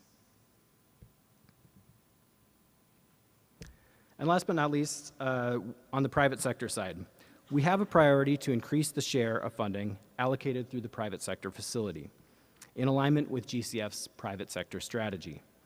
The notional resource allocation here is 15 to 18% of resources available for funding proposal programming, and our targeted results include the support for developing countries that results in 900 to 1,500 local private sector early stage ventures and MSMEs provided with broad-based seed and early stage capital for innovative climate solutions, business models, and technologies, with a focus on adaptation, energy access, and transport sectors, and removing barriers for homegrown innovation. We also aim to support developing countries resulting in 90 to 180 national and regional financial institutions supported to access GCF resources and other green finance, particularly for MSMEs. However, in order to achieve these ambitious targets, we need to improve access to GCF programming. And as I mentioned, this is a core operational commitment of GCF for the next 4 years. We will seek to improve access through 6 dimensions. First is predictability. We want transparent planning and timelines for all of our partners. Speed, including higher rates of implementation and disbursement. Simplicity. We're exploring the use of multiple languages and simplified programming modalities. Complementarity. We are improving alignment with other climate funds, as I'm sure we'll discuss here later. Volume, setting and meeting ambitious annual programming targets throughout the GCF2 period. And of course, partnerships and direct access, more dedicated on-the-ground engagement with our partners to get these projects to fruition. So there's one access measure that I want to focus on a little bit today, just briefly highlight as one of the ways that GCF is improving access. And that is the project-specific approach to accreditation or the PSAA. The PSAA is a pilot framework for 3 years that began in April of this year. And under this pilot program, entities that are not yet accredited with GCF can apply for a maximum of 1 funding proposal aligned with country programming and the GCF strategic plans and sector guides. PSAA projects can be all sizes and include all financial instruments, including equity, guarantees, and loans. To be eligible, an entity has to have full legal capacity to undertake a proposal in its targeted country, and the project must be of low or medium environmental or social risk, what we refer to as Category B or I2 or Category C or I3. During the first year, GCF will prioritize proposals from subnational, national, and regional entities based in developing countries, particularly those countries that have yet to access GCF funding, along with any entities responding to GCF requests for proposal. Through the PSAA, GCF aims to work with new partners, countries, or technologies that have been underserved by the existing accredited entity network. So in summary, GCF is addressing the current climate finance landscape and putting NDCs, NAPs, and long-term strategies at the heart of GCF programming. We have 4 strategic programming directions for 2024 through 2027, including readiness and preparatory support, supporting paradigm shift across mitigation and adaptation sectors, addressing the urgent and immediate needs of the particularly vulnerable, and promoting innovation and catalyzing green financing. GCF is also committed to improving access through greater predictability, speed, simplicity, complementarity, volume, partnerships, and direct access. Thank you so much for your attention, and I look forward to a fruitful discussion. Thank you. Thank you very much, Tim. The session was extremely useful for us to understand what's the vision that our board has given us for the Secretariat to really formulate our approach towards adaptation, mitigation, and seeking the results that are truly transformative along with the given mandates. And you have heard the priorities that we would like to anchor ourselves on, particularly within those 4 areas. And what's noteworthy from his presentation, in my view, is how the Secretariat is trying to bring innovation in the way that we support our countries. And the key example that we have here is the PSAA, which allows to work with even larger group and a diverse network of partners that are not currently part of AE network. And thanks for sharing that view. With that, please allow me to invite our second speaker, Cayetano. Cayetano will be speaking on behalf of Division of Country Programming to present to you the support that GCF is offering to countries in the context of NAP and how we are using our overall support modalities to help countries achieve their NAP vision and their NAP adaptation priorities. Kaye, you have the floor. Thanks. Thank you very much, Hansel. And good afternoon, everybody. It's a pleasure to be here today with you.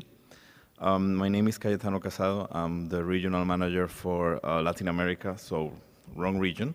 However, for different reasons, that our colleagues from the Asia desks cannot be here today, but all desks, we work with the readiness program, so I'm confident I can deliver you the messages on how to use this tool for national adaptation plan development and advancing towards implementation.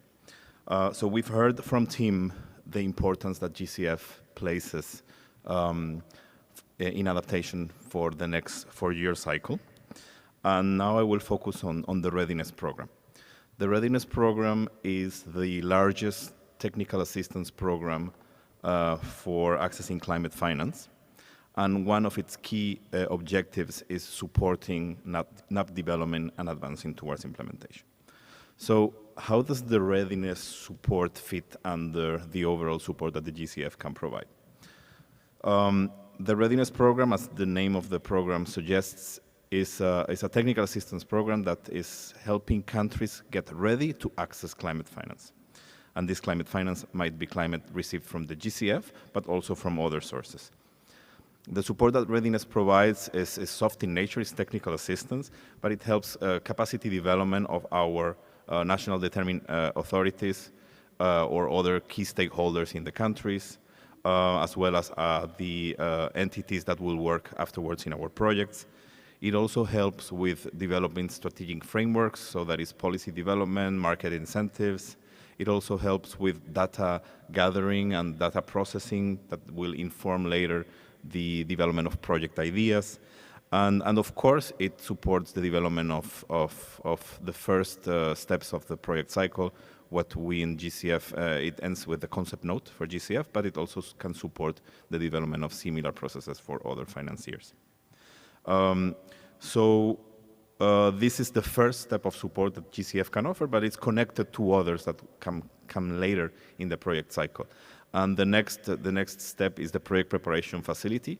This is a window that activates once a concept note is deemed ready, so it has a sufficient high quality and it meets the GCF investment criteria. So GCF can offer financing to develop the complete document package that will in turn constitute a funding proposal, be presented to our board for approval, and then become a funded activity. This is where the big millions are.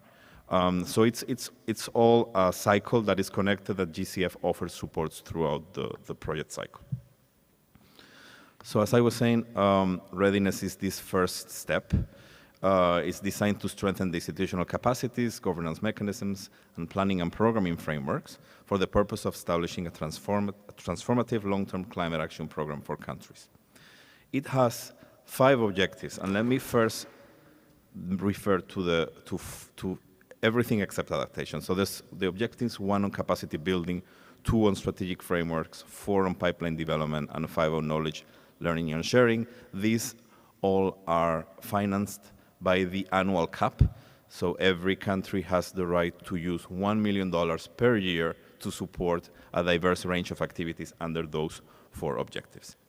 However, at our Board 13, it was decided that the executive director was given authority to approve up to $3 million per country to support the formulation of NAPs and other national adaptation planning processes based on country circumstances and needs. And this became Objective 3 of the Readiness Program.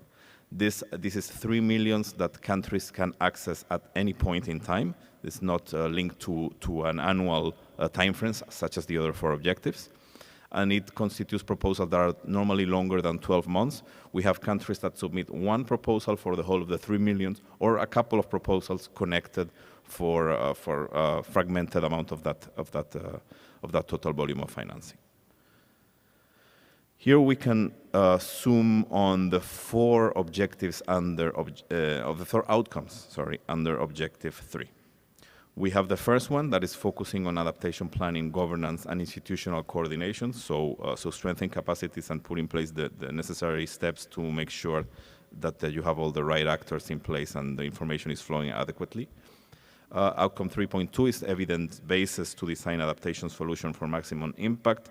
This is normally where we see a lot of the financing going to because of the difficulties in, for example, availability of local climate impact data, etc. Outcome 3.3 is private sector engagement in adaptation catalyze. We want to make sure, we want to foster as much as possible private sector participation in the delivery of adaptation solutions, and that also can include action to create market incentives. And then up to 3.4, adaptation finance increased around projects and programs. Here you can see a snapshot on where we are today with the NAP readiness portfolio. Overall, it's a very balanced allocation across the regions that GCF serves. Africa, having such a large number of countries, has a little bit higher number of proposals and volume. But overall, it's a very balanced allocation across the 3 major regions, and Eastern Europe, having the least number of countries, has a lower number of proposals. We have 26 CIST and 30 LDCs that are receiving NAP support, and this translates in $50 million and $68 million respectively. And this data is as of this month. So what's coming out of this support? So these are just some illustrative data that can show what is being supported with the readiness program. Of course, the major output is the national adaptation plans submitted to UNFCCC with the grants that are in place, either finalized or still ongoing. We're expecting 42 national adaptation plans. But for countries that already have an app or that want to go beyond that with the financing that we have for them, there's also work going on subnational adaptation plans that could be at the state level, at the province level, or even at the city level. There's also some countries that have opted to use the readiness support for sectoral adaptation plans. So we have examples in health, in agriculture, for example. Then development of concept notes of projects for adaptation projects, concept notes for the GCF, but also concept notes for other financiers. And then other elements such as development of adaptation financing strategies and adaptation investment plans. And I want to show you a couple of examples. One is from the Sultanate of Oman, and this is a grant for almost $3 million, 2.9, and it was approved last year with UNIDO as the delivery partner, and it's a 3-year grant. So this is a grant that was targeting the 4 outcomes that I presented under the Objective 3. And you can see on the screen the different elements that are being worked with this support, but they're basically tackling the adaptation planning, governance and coordination, stakeholder engagement and capacity. They are working on identification, climate change impact and adaptation information that will in turn develop the evidence base that can inform adaptation planning in Oman. Catalyzing private sector engagement in adaptation initiatives in the country, and developing a national funding strategy for the implementation of the NAP. And another example, in this case, is from Cambodia. This is a grant that was approved also in 2022 for $1.6 million, and the delivery partner is the Director of Climate Change of the General Secretariat of the National Council for Sustainable Development. It's a smaller grant and is more focused on the private sector side of adaptation. So in this case, there's 3 major outputs that are expected under this grant. The first one is about research on climate change impacts on the private sector in Cambodia to provide a baseline analysis with its impacts on private sector and recommendations for private sector adaptation planning.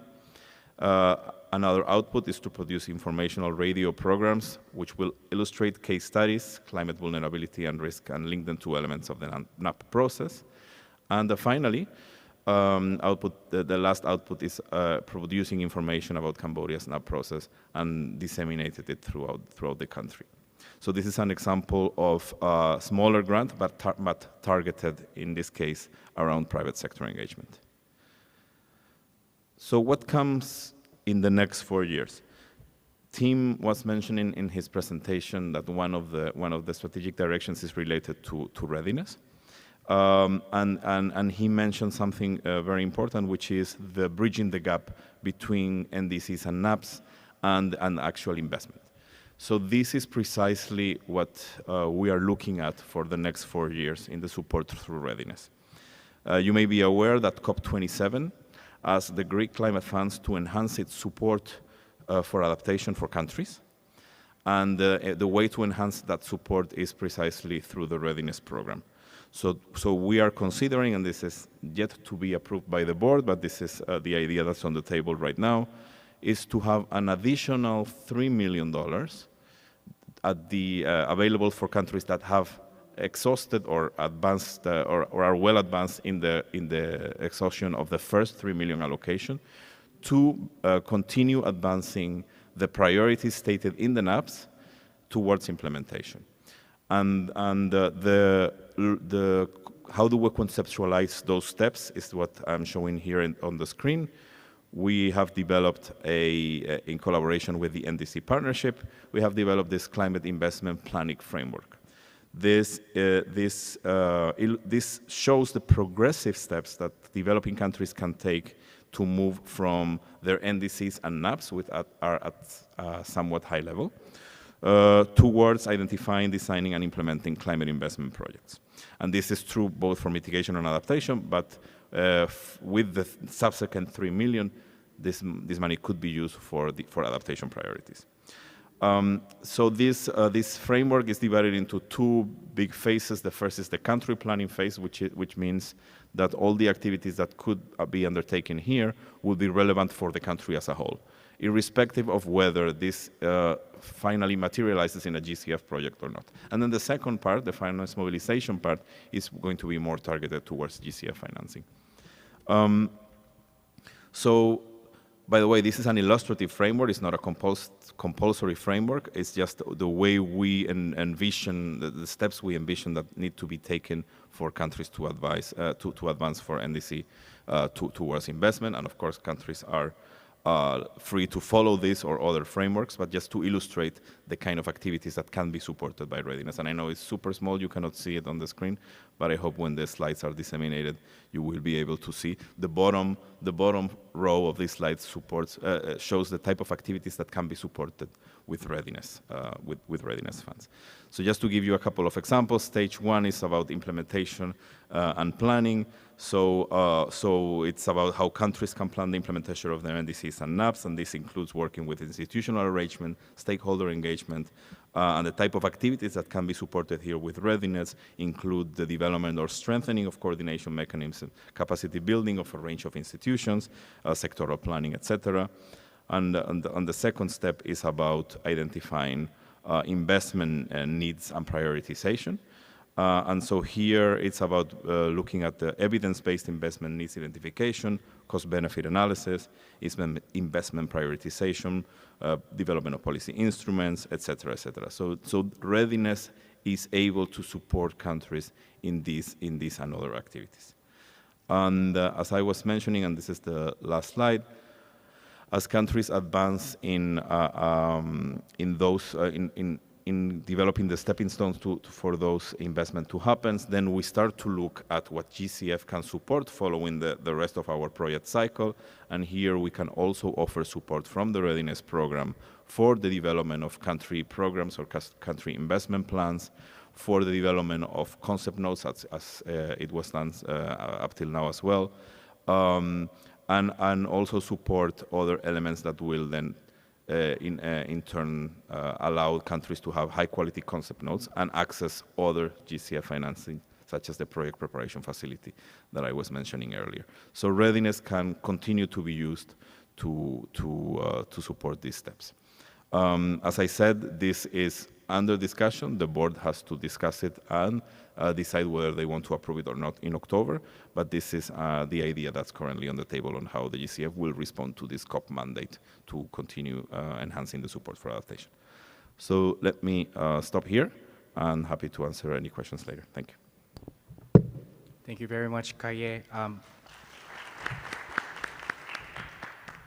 Of course, readiness being world's largest capacity building program, we have accumulated great lessons learned by implementing these activities across the globe, and which has been informed in the making of the revised readiness strategy, which will be tabled for the board's consideration in the last meeting of this year. So hopefully, once the adoption is made, we'll be able to see the support modalities that we would like to newly introduce to this, towards this goal. There's a slight change of plan. I would like to invite Young-hee from Adaptation Fund to present her presentation. She's going to talk about the overview of Adaptation Fund support for adaptation, how countries can access funding from the AF, and what kind of adaptation actions and implementation support is available from the AF side. Young-hee, you have the floor. Thank you. Good afternoon. It's a great pleasure to be here with you today. I'm Young-hee Lee, Governance Specialist and Gender Coordinator at the Adaptation Fund. Being established in 2001 under the Kyoto Protocol and starting operations in 2007, The Adaptation Fund finances concrete adaptation projects and programs that help vulnerable communities in developing countries. And it also started serving the Paris Agreement from 2019. It pioneered direct access funding modality, empowering countries to access funding and develop projects directly through national implementing entities. Adaptation Fund projects are developed based on country needs, views, and priorities in line with their NAPs and NDCs. And the Adaptation Fund is committed and continuing efforts to making countries' funding access process more simplified. This is an overview of the recent developments in the Adaptation Fund, and in the following slides, I will present further information on this and what they mean for the fund's support to developing countries going forward. This shows the second medium-term strategy of the Adaptation Fund from 2023 to 2027, and its ambitious implementation plan was adopted by the board recently. The new focus includes locally led adaptation and scaling up successful projects. This MTS2 confirms the mandate of the Adaptation Fund and its mission of accelerating effective adaptation action and efficient access to finance, including through direct access. Its three pillars remain as action, innovation, and learning and sharing, and new cross-cutting themes include locally led adaptation and scaling up successful projects. Under the medium-term strategy second implementation plan, as shown in the slides, new funding windows will be opened and some existing funding windows will be further expanded, such as enhanced direct access grants and innovation grants. As I mentioned, the mandate of the Adaptation Fund is to finance concrete adaptation projects that should produce visible and tangible impacts on the ground. Adaptation Fund does not prescribe which sectors or approaches to be included in the funding proposal, and it is country-driven process and to accommodate countries' needs and priorities in line with their NAPs and NDCs. As of today, the Adaptation Fund does not require co-financing as part of the proposals to be submitted to the Adaptation Fund. The principal and explicit aim of the projects should be to adapt and to increase resilience of a specific system or communities to the adverse effects of climate change and vulnerability.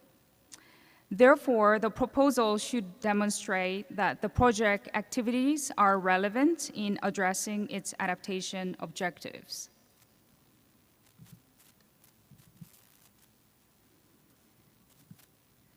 So far, Adaptation Fund finances climate change action initiatives in a variety of sectors shown in this slide. For single country projects, common themes have been food security, rural development, forests, water management, coastal management, and increasing interests also been observed in urban resilience. For regional project proposals, food security and disaster risk reduction, and early warning systems, and transboundary water management has been the common themes. When you look at the bottom row, in addition to the specified thematic focal areas, the program seeks to support activities that represent innovation in adaptation finance. And as shown in previous slide, there will be increasing funding opportunities for innovation under the second medium-term strategy as well. The slide shows the current Adaptation Fund portfolio, and 1/3 of the fund's projects are being implemented by national implementing entities. Kindly note that these figures include only concrete regular adaptation projects and programs, and it do not include other forms of readiness grants or small grants, such as innovation and EDA grants and readiness grants. The Adaptation Fund portfolio is maturing with 60% of active portfolio under implementation. And as shown here, the biggest flow of the approved grant funds are going to Africa, followed by Asia Pacific, and then Latin America and Caribbean, and Eastern Europe. As of June 2023, a total of 112 projects have already submitted at least one annual project performance report. Here in the slide, the multi refers to the global projects for the establishment of the multilateral implementing entity innovation aggregator by UNDP and UNEP. The board also recently expanded this program called as AFSIA. A new innovation aggregator will join this program. Although the Adaptation Fund doesn't have a mandate to financially support in developing NAPS and NDCs itself, the fund supports the implementation of NAPS and NDC implementation in different ways. First, through the implementation of Adaptation Fund projects, countries can test and identify effective adaptation solutions. This knowledge can then be shared with other countries through various knowledge sharing platforms, such as the Adaptation Fund online database of the projects. This can help countries to identify and prioritize appropriate adaptation measures for inclusion in their NAPS. Second, Adaptation Fund can provide funding to scale up successful projects, thereby increasing their impact and reach. This can help to address adaptation challenges at a larger scale and contribute to achieving NAP goals and objectives. Third, the fund finances innovative projects that use new and emerging technologies and approaches to address climate change adaptation. This helps to encourage innovation in the adaptation sector and promote the development of new and effective approaches to adaptation that can be also included in NAPS. Fourth, fund projects often include capacity building components that help to build institutional and technical capacity for adaptation, which in turn help strengthen the capacity of countries to develop and implement NAPS. Lastly, through knowledge sharing and collaboration, the fund can facilitate South-South cooperation, where countries share their experiences and expertise on adaptations. This can help to promote learning, innovation, and scaling up of successful adaptation practices, which can be also reflected in NAPS.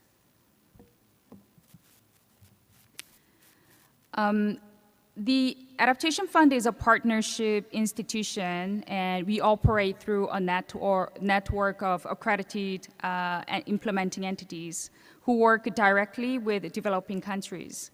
So far, 55 implementing entities have been accredited. Among them, 34 are national implementing entities, 9 regional implementing entities, and 14 multilateral implementing entities. Out of 34 national implementing entities, 10 are from LDCs and 7 are from SEEDs. Among 34 NIEs and 19 RIEs, 16 entities are from Latin America and Caribbean, and 15 from Africa, and 11 are from the Asia Pacific, and 1 from Eastern Europe. The fund provides also a streamlined accreditation process for smaller entities, which is more simplified and flexible than the regular accreditation process. In addition, the fund allows entities accredited with the GCF to go through fast-track accreditation and reaccreditation process which contributes to complementarity and coherence of the two funds.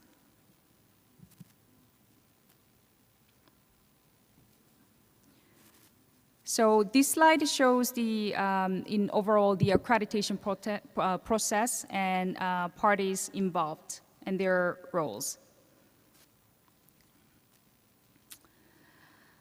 Since the launch of the readiness program in 2014, the number of accredited national implementing entities have increased from 17 in 2014 to 32 in 2023.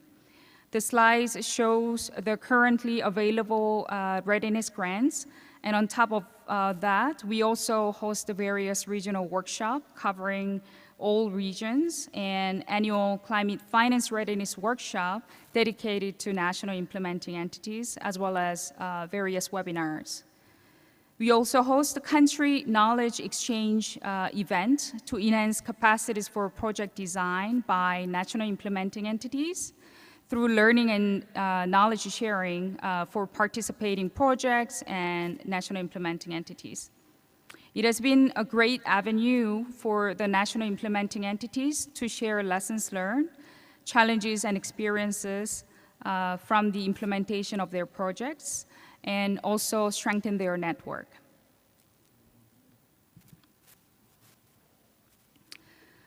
So we have launched new initiatives to further simplify the proposal submission process.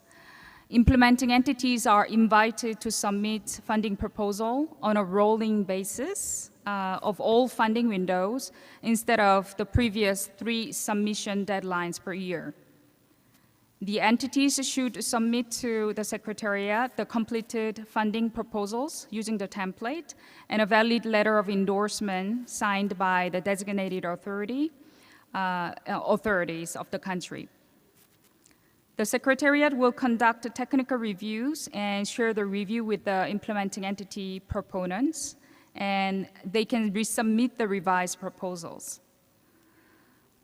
For the proposals and concepts which are technically cleared by the Secretariat, the board will make a decision at a biannual meetings in March and October each year. This slide shows the currently available funding windows. Under Action Plan, single country projects and regional projects are funded, and project formulation grants are also available. In addition, enhanced direct access grant and project scale-up grants are also available to national implementing entities.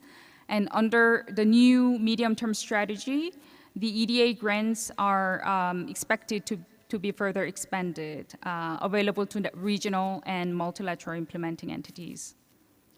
Under innovation pillar, there are 3 innovation grants are also available. It's noteworthy that small innovation grants through Adaptation Fund Climate Innovation Accelerator, called AFSIA program. Non-accredited entities can also access small innovation grants through this program. So local farmers, youth, indigenous groups, and local women groups are, which are not necessarily have the capacity to go through accreditation, they can access funding through this program.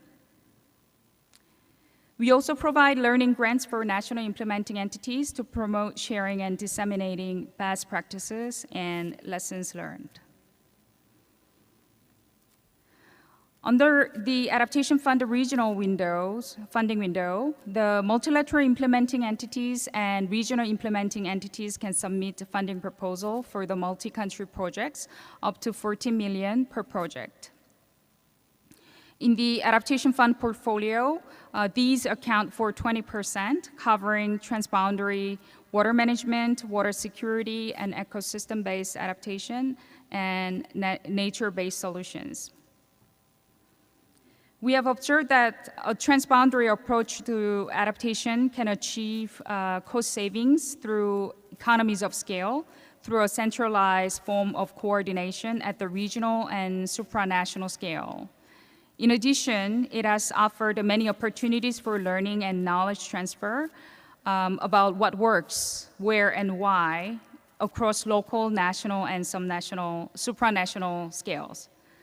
Up to data and information from national level agencies, regional institutions, and international organizations led to a strong proposal and build trust with national level agencies. This slide shows an example of AFSIA projects in Bangladesh, where women beneficiaries of self-help group in India and Bangladesh were able to receive innovation funding through AFSIA program.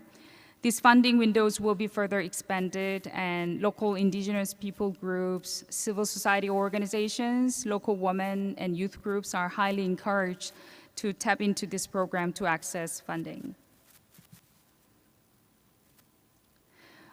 This slide shows some examples of the Adaptation Fund projects. Left up is the Adaptation Fund project in Colombia, implemented by UNDP with grants of 8.5 million. Based on its success, the project has been scaled up with the GCF funding of 117.2 million, which includes GCF grant as well in 2017. Right side is the EDA project, Enhanced Direct Access project, implemented by Adaptation Fund South African NIE, SAMBI, to empower local farmers.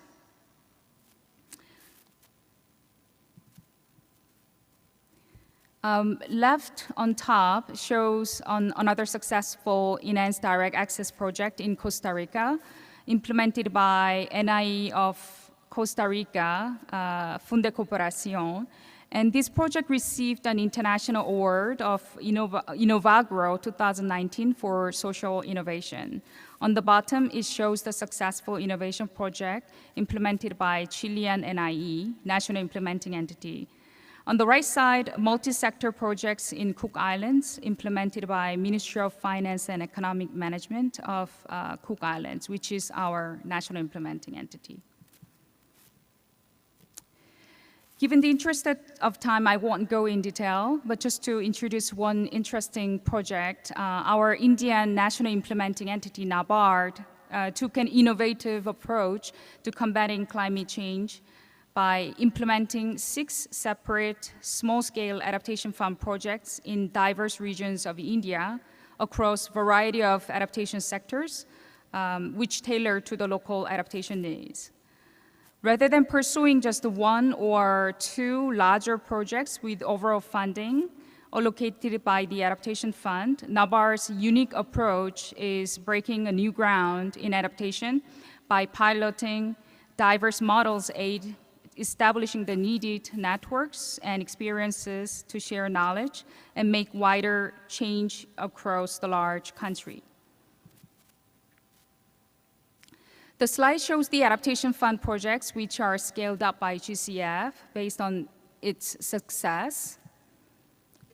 And the Adaptation Fund study, which captures the Adaptation Fund scaling up adaptation finance experiences and lessons learned from them. The study is available on the Adaptation Fund website. For those who are interested in learning further on these, I'd encourage you to take a look at the study. I included here some lessons from the Adaptation Fund study. For the interest of time, I will not go in detail and hope you'll be able to take a look at it later through this slide or the study. For your easy references, I added 2 slides for the currently available Adaptation Fund funding windows, including the eligible implementing entity types, funding amount, and how to apply, and also available learning resources as well. The fund also developed several e-learning courses available to the public on how to access adaptation finance from the Adaptation Fund. This is available to the public, and some courses provide certificate upon completion. With this, I'd like to conclude my presentation, and thank you for your kind attention. I'd be happy to answer any questions that you may have. Thank you. Thank you very much, Young-hee. The partnership that GCF enjoys with Adaptation Fund is very essential to GCF in serving our mandate to enhance complementarity and coherence across relevant climate finance landscape. Of course, as mentioned by Young-hee, there are several initiatives that we're jointly undertaking with a focus on supporting our direct access entities and national implementing entities through community of practice, to which GCF has invested readiness grants to facilitate relevant support. We are also working with Adaptation Fund, as mentioned by Young-hee, in identifying the projects that demonstrate successful impact, which has been seen through the terminal report, evaluation reports coming from the Adaptation Fund projects. And with those projects, we are also launching our own internal process, engaging with NDAs, identifying AEs who could take this project, making it GCF project so that we can upscale transformative impact potential that AF project demonstrate. Also, accreditation is one of the main channels of our collaboration with Adaptation Fund. The numbers you have seen that there are AEs who have benefited from this fast-tracked approach for both accreditation and re-accreditation processes. And as the two funds are entering their new programming cycle, there are many entry points through which we want to further harness this collaboration between the two funds. So with that, maybe I will open the floor for Q&A if audience has any question to any of the speakers here. Please raise your hand, and I understand the staff in the back will be handing over to you a mic. So with that, our floor is now open for questions. Thanks. I see the gentleman right there. Thank you. Thank you. Thank you very much for your presentations. My name is Takeshi Kumino. I'm from Japan. I work with an organization called CWS Japan. We're part of these civil society networks in the region where many of our colleagues do implement these locally led adaptation programs. Some are small, some are medium scale. With the GCF, you talked about that the PSAA facility. Are there any opportunities for these civil society organizations who work directly with the communities in the region to access that? And if yes, then are there any advices that you can give them to prepare them for such access? Thank you. Thank you. Maybe we could get one more question. Or maybe, Tim, you could respond to the question, please. Sure. Can you hear me? Yeah, so on the PSAA, yes, there are opportunities for civil society organizations to engage within the PSAA structure. Now, keep in mind that the funding proposals that come out of PSAA should still be aligned with GCF's investment criteria. The entities involved still need to meet all of the accreditation standards under GCF's accreditation framework. It's just meeting it within the context of a single project.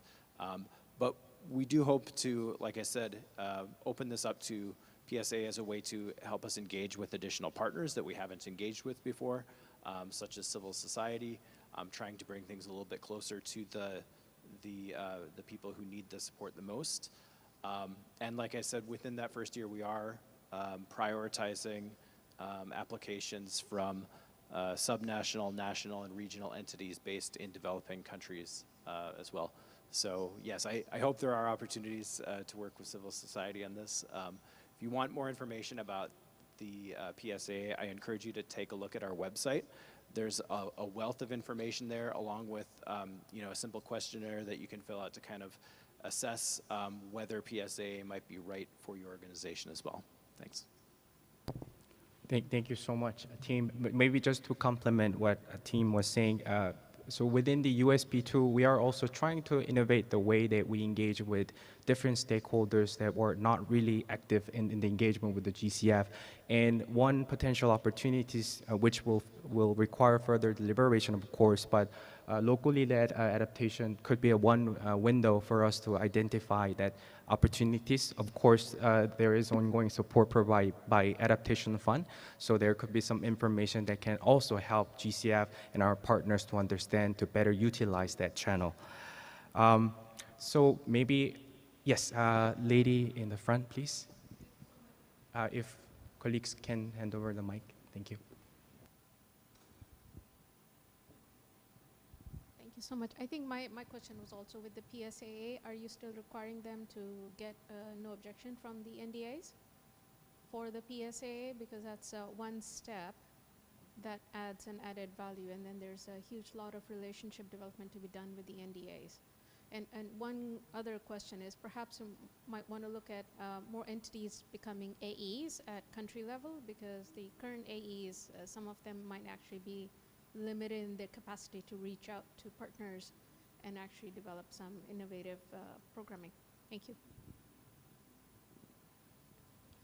Yeah, thank you for that. Those are some really good points. And let me emphasize, first of all, that the PSA, as I mentioned, still requires, projects under the PSA still need to meet all of GCF's investment criteria, including country ownership, which means that, yes, a no objection letter does need to be obtained as part of the proposal. We also encourage entities to be working with the NDA throughout the process to ensure that their proposals are aligned with country plans and country strategies. So yes, that's something that we will be ensuring continues to be a part of GCF programming in PSA. Thank you very much for that. Gentleman in the same table, please. Hello, Tim. My name is Subel. I'm a journalist with Radio Free Asia. I wanted to ask about the common criticism that GCF faces about access. At this point, what is the normal time frame currently that you have been able to disseminate money? We spoke to many Pacific Island leaders, Cook Island Prime Minister, Tuvalu President. All of them have the same criticism of GCF. It's that they don't have resources. They are trying to access only $5 million, but the documentation is very similar to the same that would require $100 million. And so countries that have huge resources can easily access because they can have a lot of resources. So that's one. The second is the time frame. Tuvalu finance minister told us that he had applied in 2017 and he got money, the country got money only this year. So that's 5 years, more than 5 years. How are you trying to change? Because I think one of the strategies seem to point at that.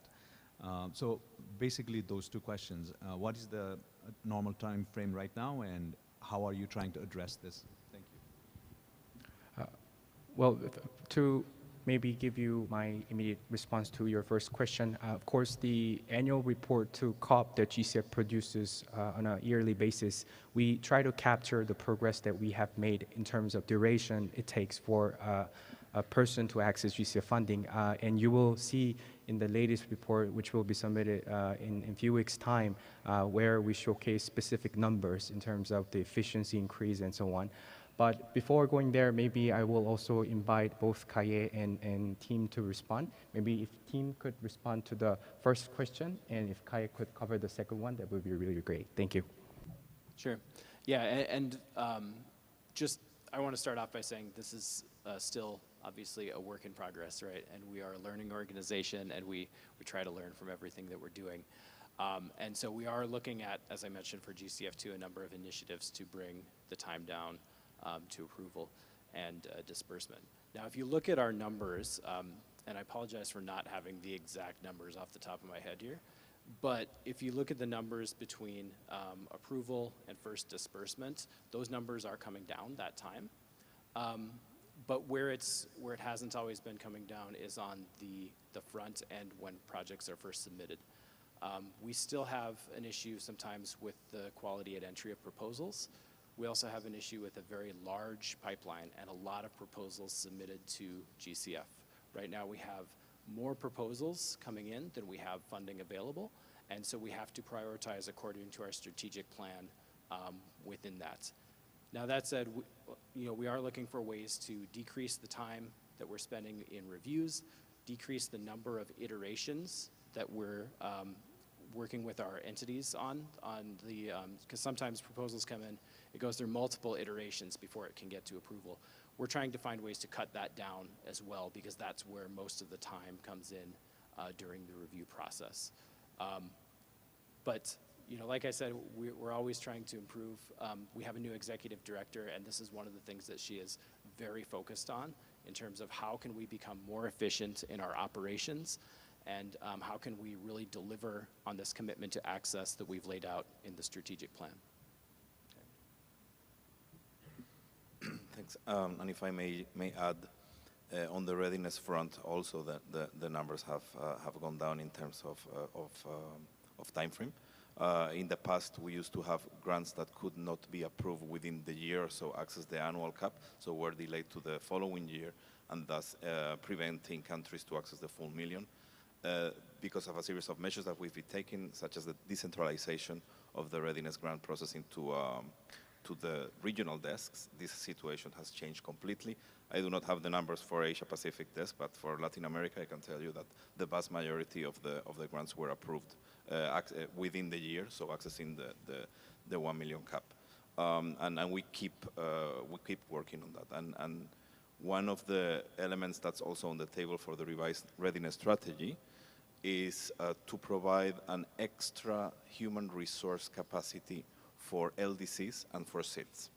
And this precisely goes to the point of your question, to tackle that capacity gap, to be able to produce the necessary documentation and information that GCF requires to access the bigger pouches of money, right? So this is yet not approved. As you know, the readiness strategy has to go to the board in October, but it is foreseen that within the country allocation, SIDS and LDCs could dedicate part of that money for a human resource support in their offices, and thus be able to increase their responsiveness to GCF and other financiers. Thank you very much, Kaye. Maybe we can receive one or two last questions, and then I see our last speaker just joined, and I'm also mindful of time. Maybe if I can invite my last speaker to deliver his presentation as quickly as possible, and then if there's any remaining question, we could receive one, and then we close if that's okay with the audience. I'll take that as yes, thank you. Bapon, thanks for joining. If you could please go to that podium.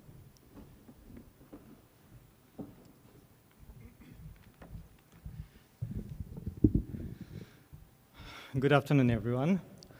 And my sincere apology that I'm quite late actually in the session, as I was running another session. So probably I can just quickly run through how actually our program actually supporting harnessing the power of GCF to effective NAP implementation. So if we just look at the NAP process, so the program that we design, it actually comes at the third stage, which is we are talking about the implementation of NAP and how we can actually prioritize activities together with sectors, and how we can actually engage the different cross-sectoral sectors to identify the priority needs. And I think that's where GCF play a critical role to co-design as well as preparing for. May I have just a little water first?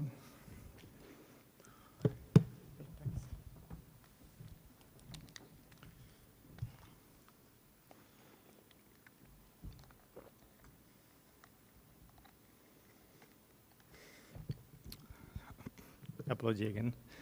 And that's where actually we actually come to play a critical role to design a project together so that the priority that has been identified into the NAP process could be able to go for a implementation as well as monitoring and evaluation and other activities.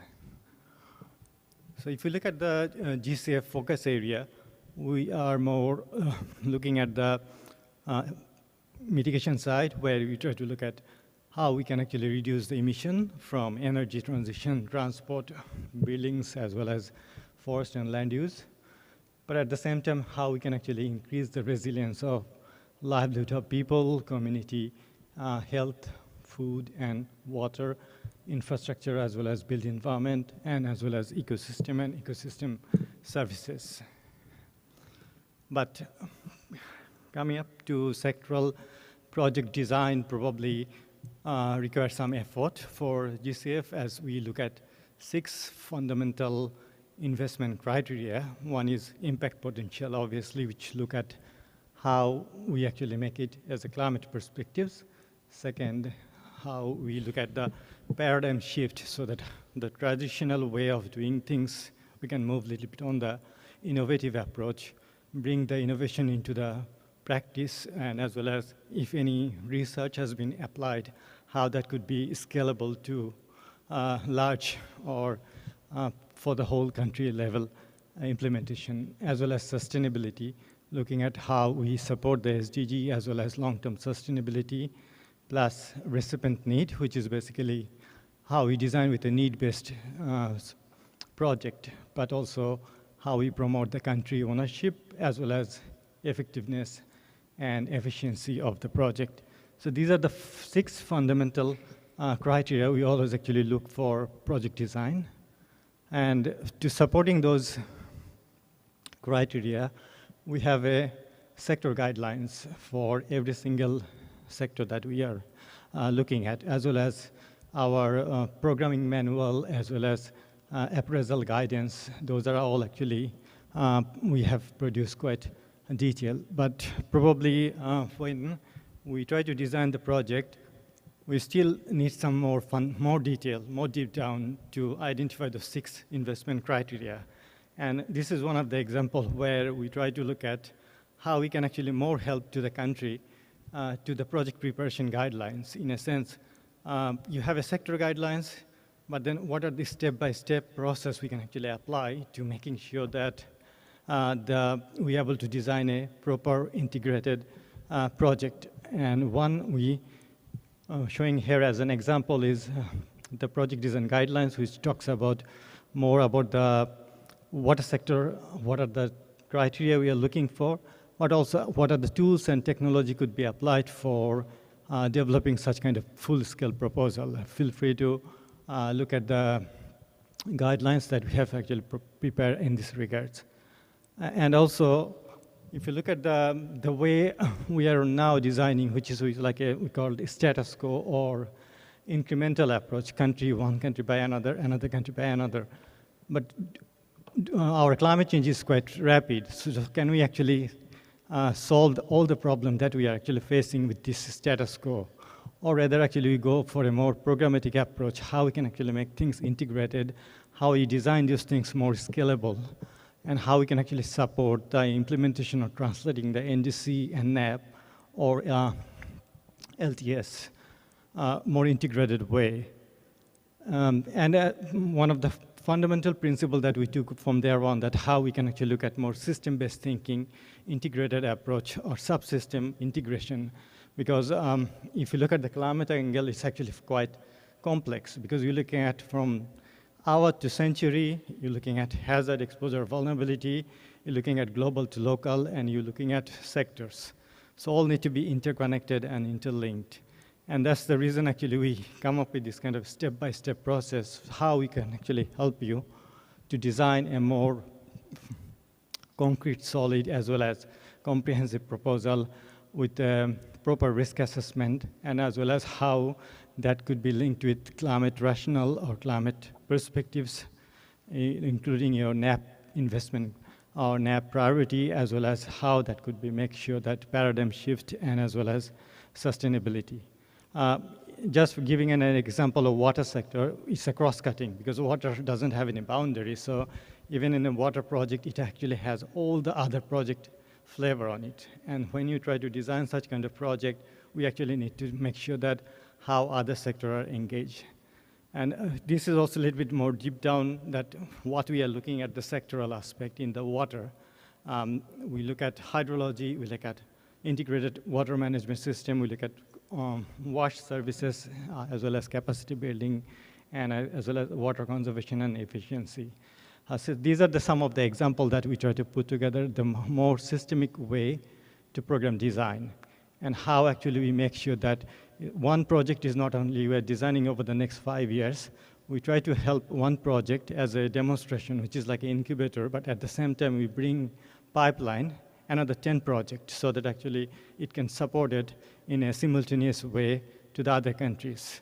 And also as a transformational or a need, we're looking at more financial sustainability into the program, which looks at how we actually bring some blended financing. You can look at for the country, the country can get grants for next 50 years, but that will not actually solve our problem.